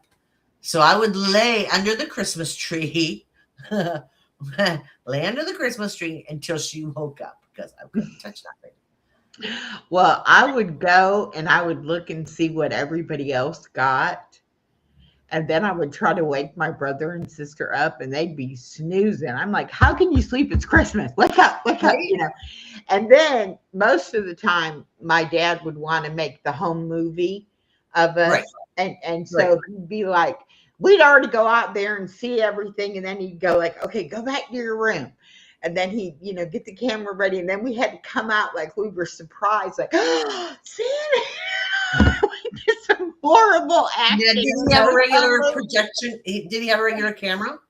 He had a camera. I think they had it like was on a thing you had to hold. It was like a big camera, but we had the reel to reel, to play the movies. Like, our family, we had the reel to reel, the camera that was on the stand, and then the string of those hot lights that was so blaring. I don't know if you remember those huge big lights, and there was a row of like 4 of them. Yeah. Oh, they were so intense. Oh, it is? Okay, honey. Yeah. Oh, it is. Is it time for you to for us to go to Betty Bye? Yeah. Pizza said one year my family moved from Washington to California during Christmas break. That was one of my least favorites. I bet. I'm going to tell this story in one of my Vlogmas shorts, but one year we went to Miami to my dad's brother's house for Christmas. Mm-hmm. And so we left Indiana and flew to Miami, Florida, and we couldn't go home because the airport in Indiana was snowed in. Mm-hmm. So we had to stay an extra week in Miami, Florida, which of course us kids loved it. My mom and dad were like, we need to get home. But yeah, that's the one and only time I've ever gone somewhere at Christmas. Yeah. Yeah. Yeah, I did Hawaii twice. That was an interesting concept, doing Hawaii during Christmas, because I'm from I'm California girl, so I'm not used to the snow anyway.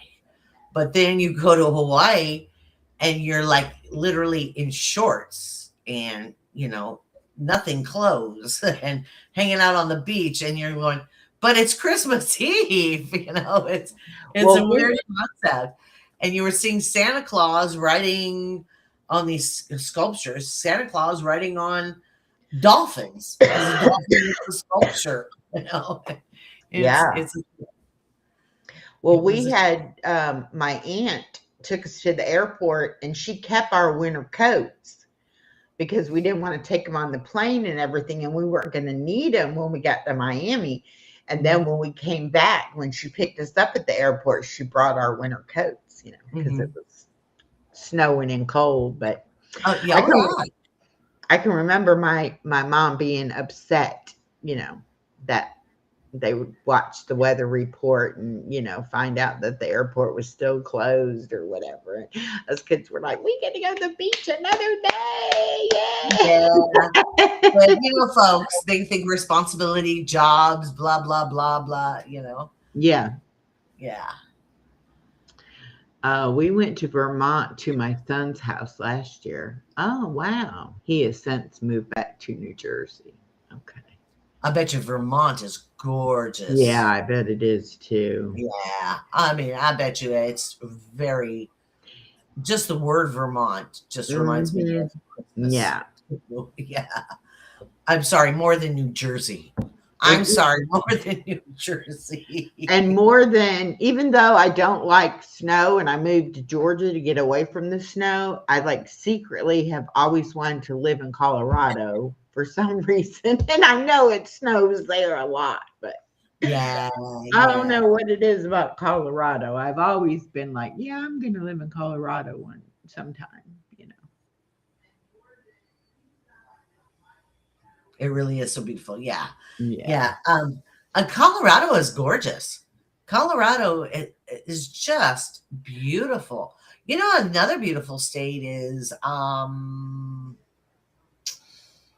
Utah. Utah is gorgeous, but talk about snow as well. I don't do snow. I don't want to do snow. I've never done snow. Vermont reminds me of Newhart. The Newhart. Mm-hmm. I love that show. Yeah. And she always had the greatest sweaters, didn't she?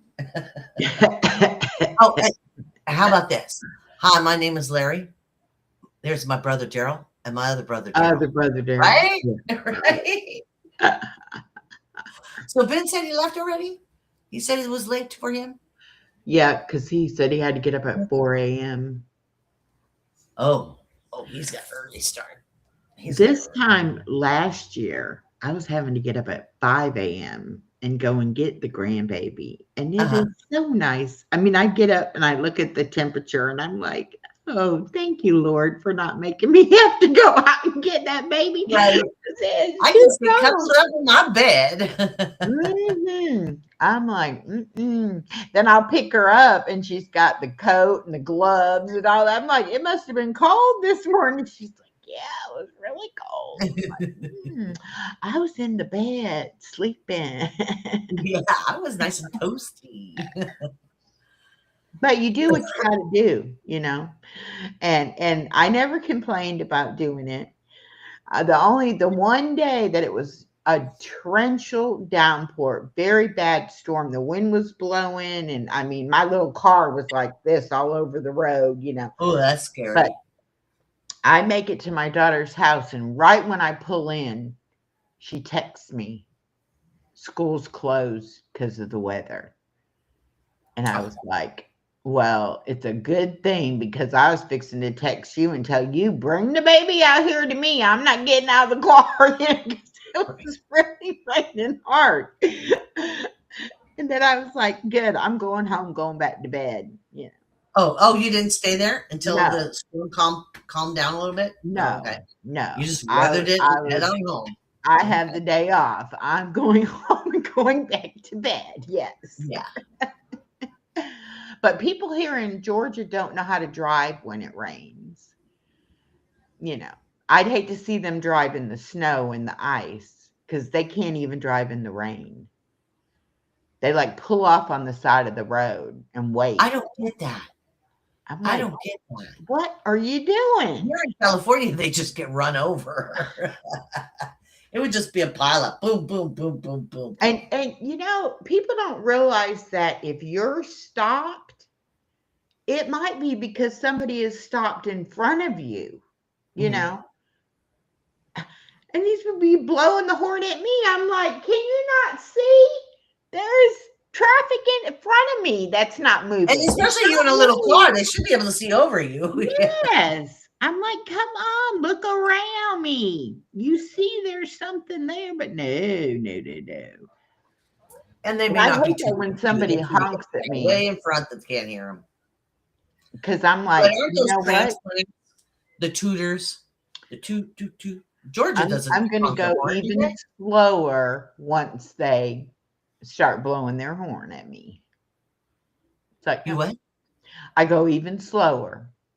Even Yeah. if the person in front of me goes, I'll be like, "Oh, can we go now? I'm sorry. I didn't realize."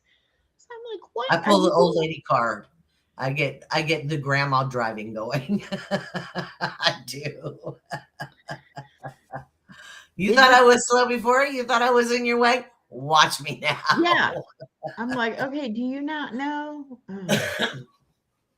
And it's so funny when I pick my granddaughter up at the school, you have to move up as the car in front of you moves up. But Right, you can't move up, obviously, until that other car has moved up.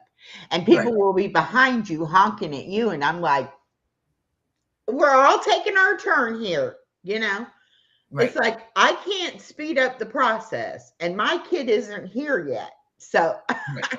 I have to stay here and wait. I'm sorry. You can Yeah, walk up they there and finally get your called her stuff. number. She's not out yet, right? Do you do the numbers? Mm-hmm. Yeah. Yeah. And I mean, there's no sense in me doing anything until she comes out the door. I mean, Yeah. I normally do get out of the car and walk over there, to get her, which other people just sit in their car and their kid comes to them. But I mean, she's little, and I'm like, come on, let's go. Hmm. But yeah, they'll sit there and be honking at me, and I'm like, have you seen my child come get in the car? No, so I'm not leaving yet. But now Right. that day that I had to pick her up and it was raining so hard, that was the first time that I had to pick her up in the rain. And I was thinking, I'm going to get drenched.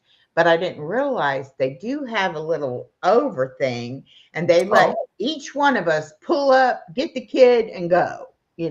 Took Oh. longer, Okay. but at least nobody was in the rain. You know, Okay. So there's a little overhang right there. yeah, yeah. Oh, that's nice. And I was like, "Oh, good, good. Okay, I won't panic next time it's raining." Because I was Mhm. like sitting there thinking, I have an umbrella, but you know how when it's really raining hard, the wind sometimes will blow the umbrella inside out.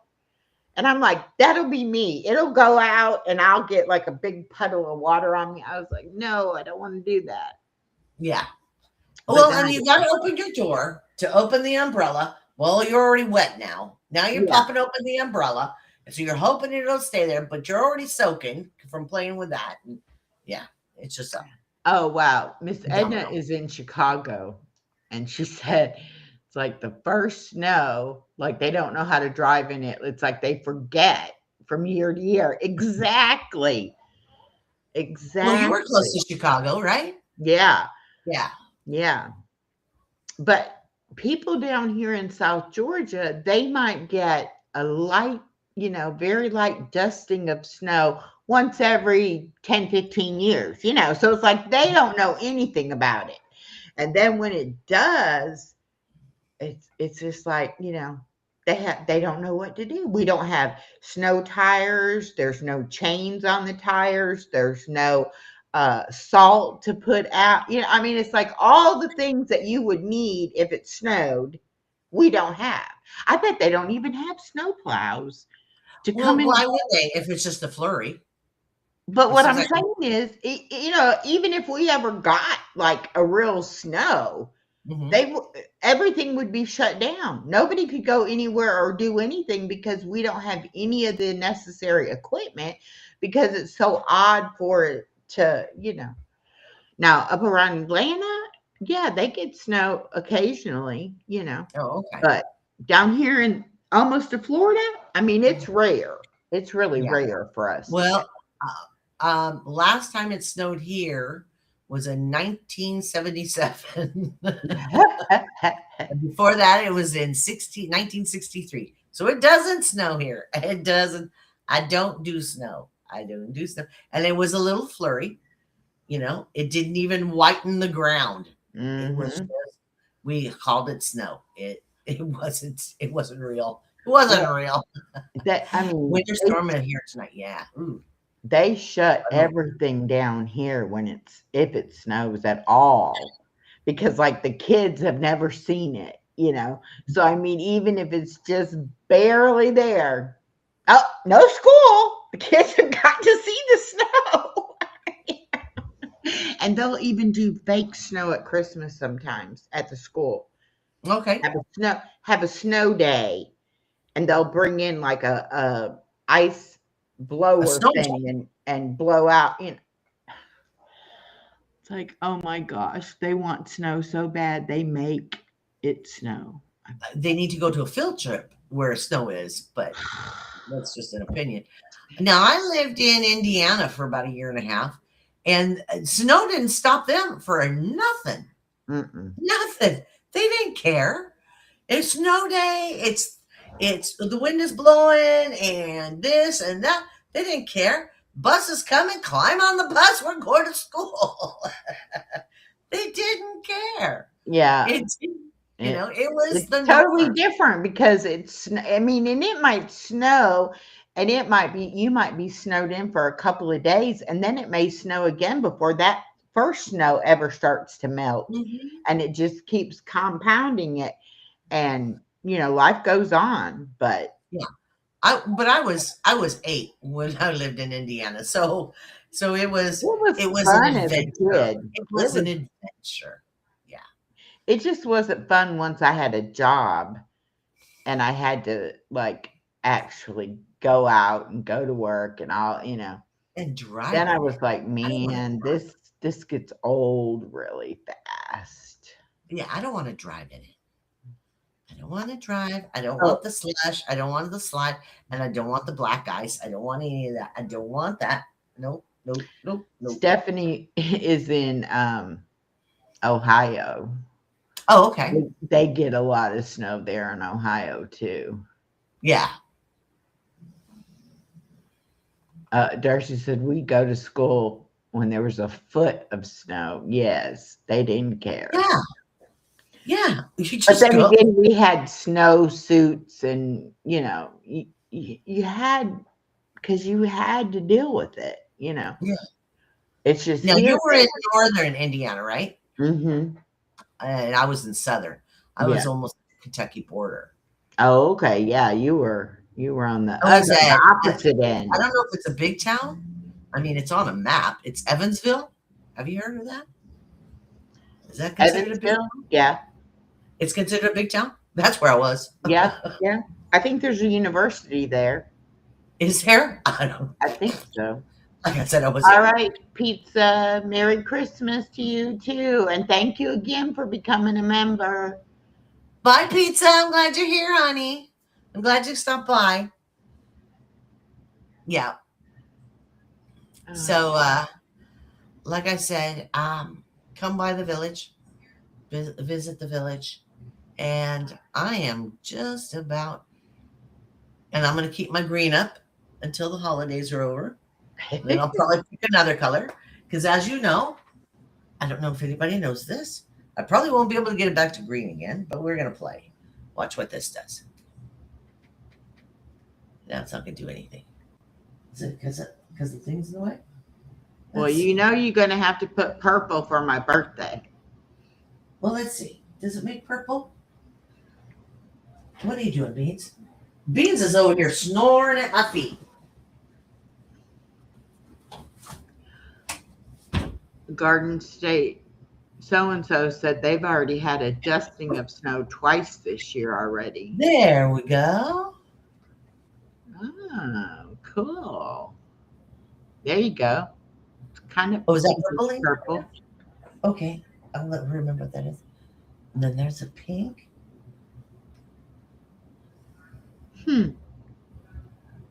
See, isn't that the most interesting thing?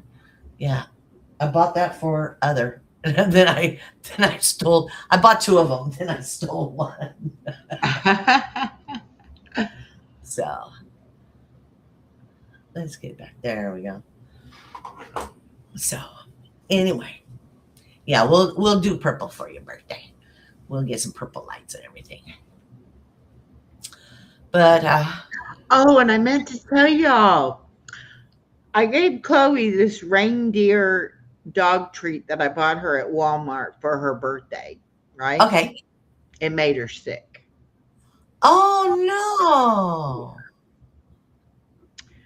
Her tummy did not like it. Oh, that's too bad. I was That's too like, bad. oh no, Chloe. Oh no. Like I said, I made him that peanut butter cake. Mm-hmm. It's shaped like a dog bone, and but you have to realize Beans is a bigger dog. Yeah. He ate the heck out of it. I guess I shouldn't have gave her the whole thing at one time, maybe. I don't know. But I never It even was a thought about birthday. it It was a bothering birthday. her, you know. Said it was, okay for dogs. It was a dog treat. It wasn't like it was a people treat. Right. So I didn't even think about it. And then during the night, I was like, oh no, poor baby. Ugh. So yeah, Oh, you have one that puts stars in the ceiling, different colors in the stores. Yeah, that's isn't it cool. fun? I love fun lights. See, because this one rotates, so it gives that swirl. I don't know if you could see it in the light, in this light, but it gives a little swirl there. Maybe this will help. Can you see it swirling, shifting? Uh-huh. Oh yeah. Mm-hmm. Is it dancing Cool. on the light a little bit more? Yeah. Yeah. It almost looks like you have a window there, like you're looking out the window because of it being the different colors. Yeah. That's cool. So it's fun. It's fun. So Chloe's better now, though. Yeah. She's When she okay. got it out of her tummy. Yeah. Yeah. Oh, that's so sad. That's not a way to celebrate your birthday. No. No. No. Well, and she's what? 12, 13? 13 now. She's 13. See, that's also a sensitive tummy time. Yeah. Yeah, poor Yeah. thing. And I was Yeah, like, she just wanted oh. to have a party. But she thinks that she's going to get treats, and she really likes the bed that Stephanie sent her, this really furry doggy bed. Hmm. And so I have it in the living room, and it's like she'll go in there and she'll get it all comfortable, and then she'll lay her little head down like, ah. So she had a great birthday until that happened. But Yeah. we didn't know that was going to happen. So it sounds to me like Chloe is starting to get used to the camera. Yeah. So she's got Well, her own little spot. She knows what it takes to get treats. And yes. Robin, my birthday is January 15th. My birthday party is going to be Saturday, January 17th. you're welcome. You're welcome to join. Yeah, come and Everybody come and join. celebrate with us. Yeah. Yeah, I mean, she knows now, like, if I'm out here talking, she's like, oh, where's the treat? It's like, I'm coming out there and getting some treats. I'm like, please do not start barking. Where do you keep her when you do your lives? Do you She's keep her in my bedroom. Oh, okay. Yeah. Yeah. That's why I say you can hear her sniffing under the bedroom, because the bedroom's like right across from here. And she'll get up underneath the bottom of the door, and she'll be like, oh yeah. like, what are you doing? And if I start cooking something and I don't let her come out here, oh my goodness. She'll be like, I can smell it. Let me come out. Oh, Miss Edna said her oldest daughter is January 19th. Cool. Cool. All good people born in January. That's Capricorn and Aquarius, right? Well, and it's funny because my birthday is the middle of January and I'm a Capricorn. My sister's birthday is the 1st of February and she's an Aquarius. Right. Yeah. It changes right there. Yeah. Yep. I have a lot So of for that 2 weeks, we're 2 years apart, but like for that 2 weeks, we were really only a year apart. And then she'd have her birthday and she'd be older than me. again, another year older. But oh wow, your granddaughter will be 27. Wow. My Yeah, I have a daughter cousin. I is have a cousin like that 28. where if I have my birthday, when I have my birthday, we're the same age. And then in January he has his birthday. Now he's a year older than me.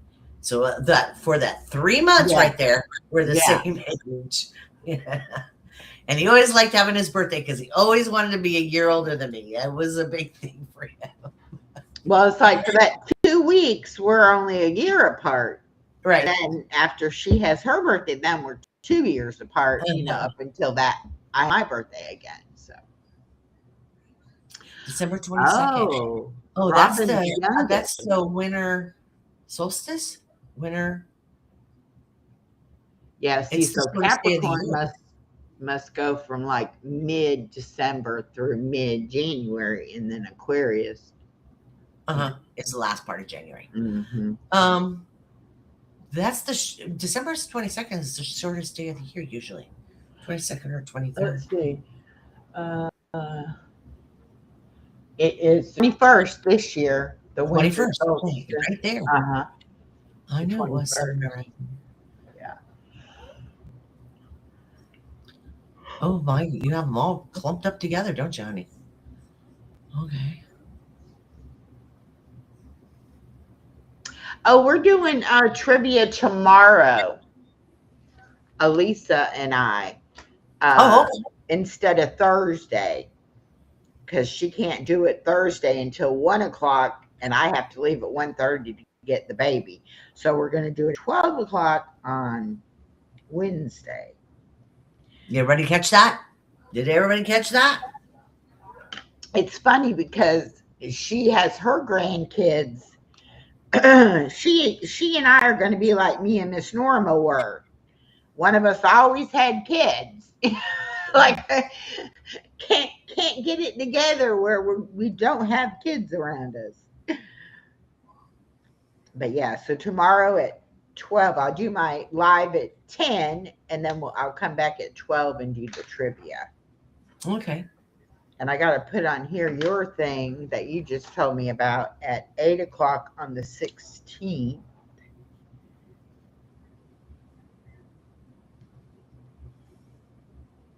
On the Village. And then on December 22nd, that's a Monday night, I'm going to have Miss Deborah on at 7. Yep.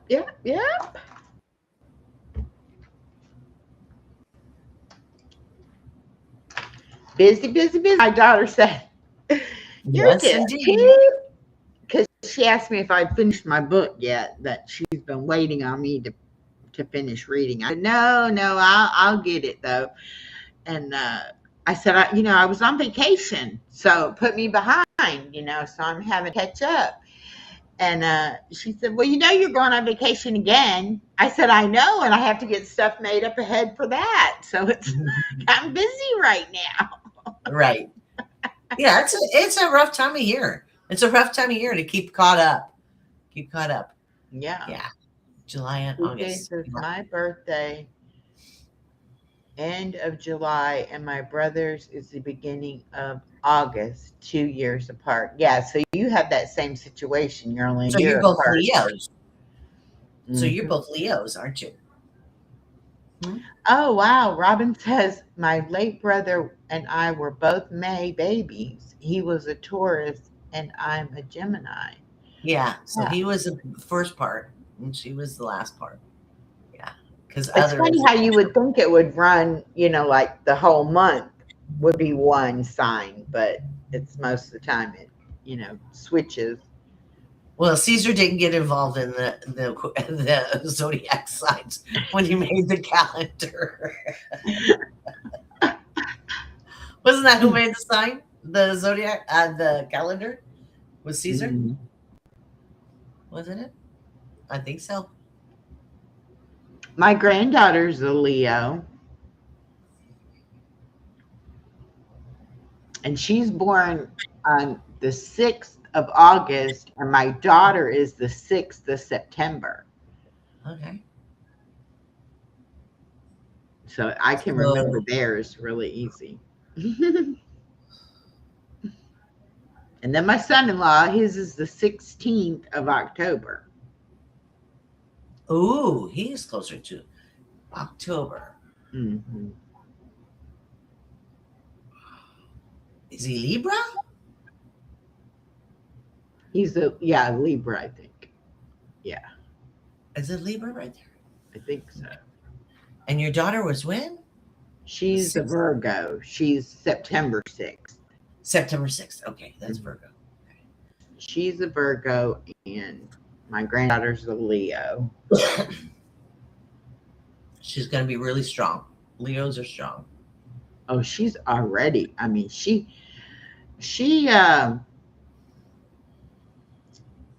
my daughter had to tell her today, to stop being demanding, because like she just says it like she doesn't say please, thank you, I would like, and she just say Whoa. my daughter was like, okay, let's not be so demanding. Yes, Libra. Dad was October 2nd. Okay. Mm-hmm.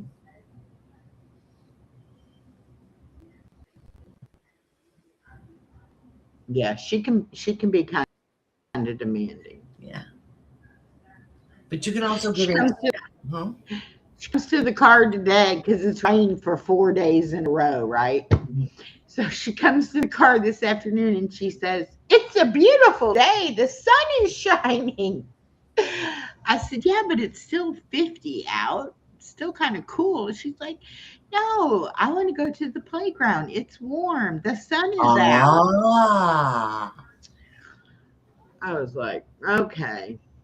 I told her, I said, "I'm going to start putting my winter jacket, my gloves, and my scarf in the car because I never know when she thinks it's okay to go to the playground, Get those little warmy things where you shake them, you tear them, and you The shake them. hand warmer things, yeah. Oh, I swear by Oh, those. Miss Edna's a Virgo. That's why Okay. we get along, Miss Edna. I get along great with my daughter, and she's a Virgo. Mine is the 10th and same height as I am, 5'2". Oh, okay. Oh, granddaughter is August the 30th. My granddaughter is 4. 50, that's about the right temp. No, no, no, no. It was cold. I'm used to 90, so 50 was, DJ's awful. He's north. He's north. yeah. He's way north of you, honey. September 10th and September 14th. Well, my good friend Miss Kathy, her birthday is in September, and her daughter's birthday is in January, and Mhm. mine is in January, and my daughter is in September. So it's Okay. like Capricorn and Virgos. Oh, knocking things down.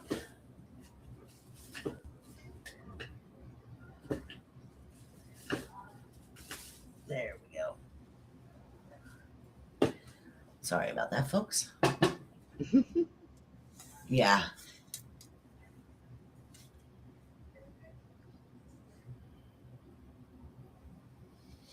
Yeah, that's how Miss Kathy and I became friends, because once we started, I met her down at the pool in the apartment complex.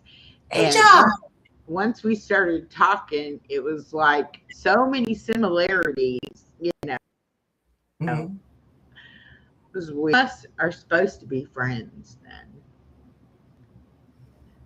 God, Now, I haven't seen Hey, John in how a did you long say time. their name? A shot? Mm-hmm. A shot? I met Ajot through Izzy. Oh, okay. Yeah. I haven't BJ seen says her in my a mom long time. is tall, 5'11". My dad was sawed off runt at 5'6". He was the one that got teased in our family a lot. Oh, my mom was only like 5'2", but my dad was 6'1", and I'm 5'9".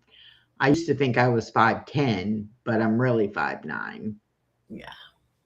Oh yeah. My dad and mom were both very tall, very thin, very model shape, you know. Mm. Mm-hmm. And so my mother thought I was going to be tall and thin and blonde hair, and I turned into this weeble.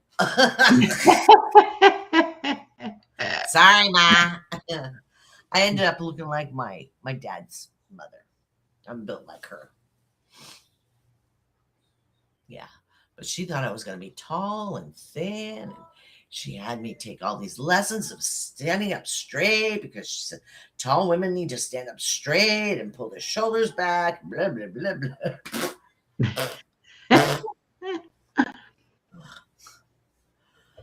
Oh, BJ says him and his brother are both over 6 foot tall. Wow. I believe that. I believe you're tall, BJ. I believe you're tall. Well, my brother is probably 6 foot, but my sister is like 5'2", 5'3". Mhm. My daughter's probably 5'4", maybe, if that, maybe 5'5". Yeah, my whole family, my mother's side of the family is all tall, thin, and then, but they're all blonde hair and blue eye. I'm the only Hmm. redhead, you know. Oh, okay. What did your milkman? What color hair did he have? Well, what they taught me to say when I was a kid was, and they didn't have them when I was a kid. I didn't know what it meant, and they taught me to say, "Well, where'd you get your red hair from? From the Iceman, Uh-huh. from the Iceman." And everybody would laugh, and I went, "Okay." Hello, Micheline. Welcome. We used to get our milk delivered to Yeah. the house, right? In gallon glass jugs. Uh-huh. And when I was about 6 or 7, I decided I was going to bring the milk in the house. Uh-oh. And I had one in either hand. And I went to show my mom that I was, being good because I was bringing in the milk. And I said, "Look, Mom." And when I did like that, the jugs clanked together and broke, and the milk went everywhere on the carpet. Oh my gosh. I got in so much trouble for that.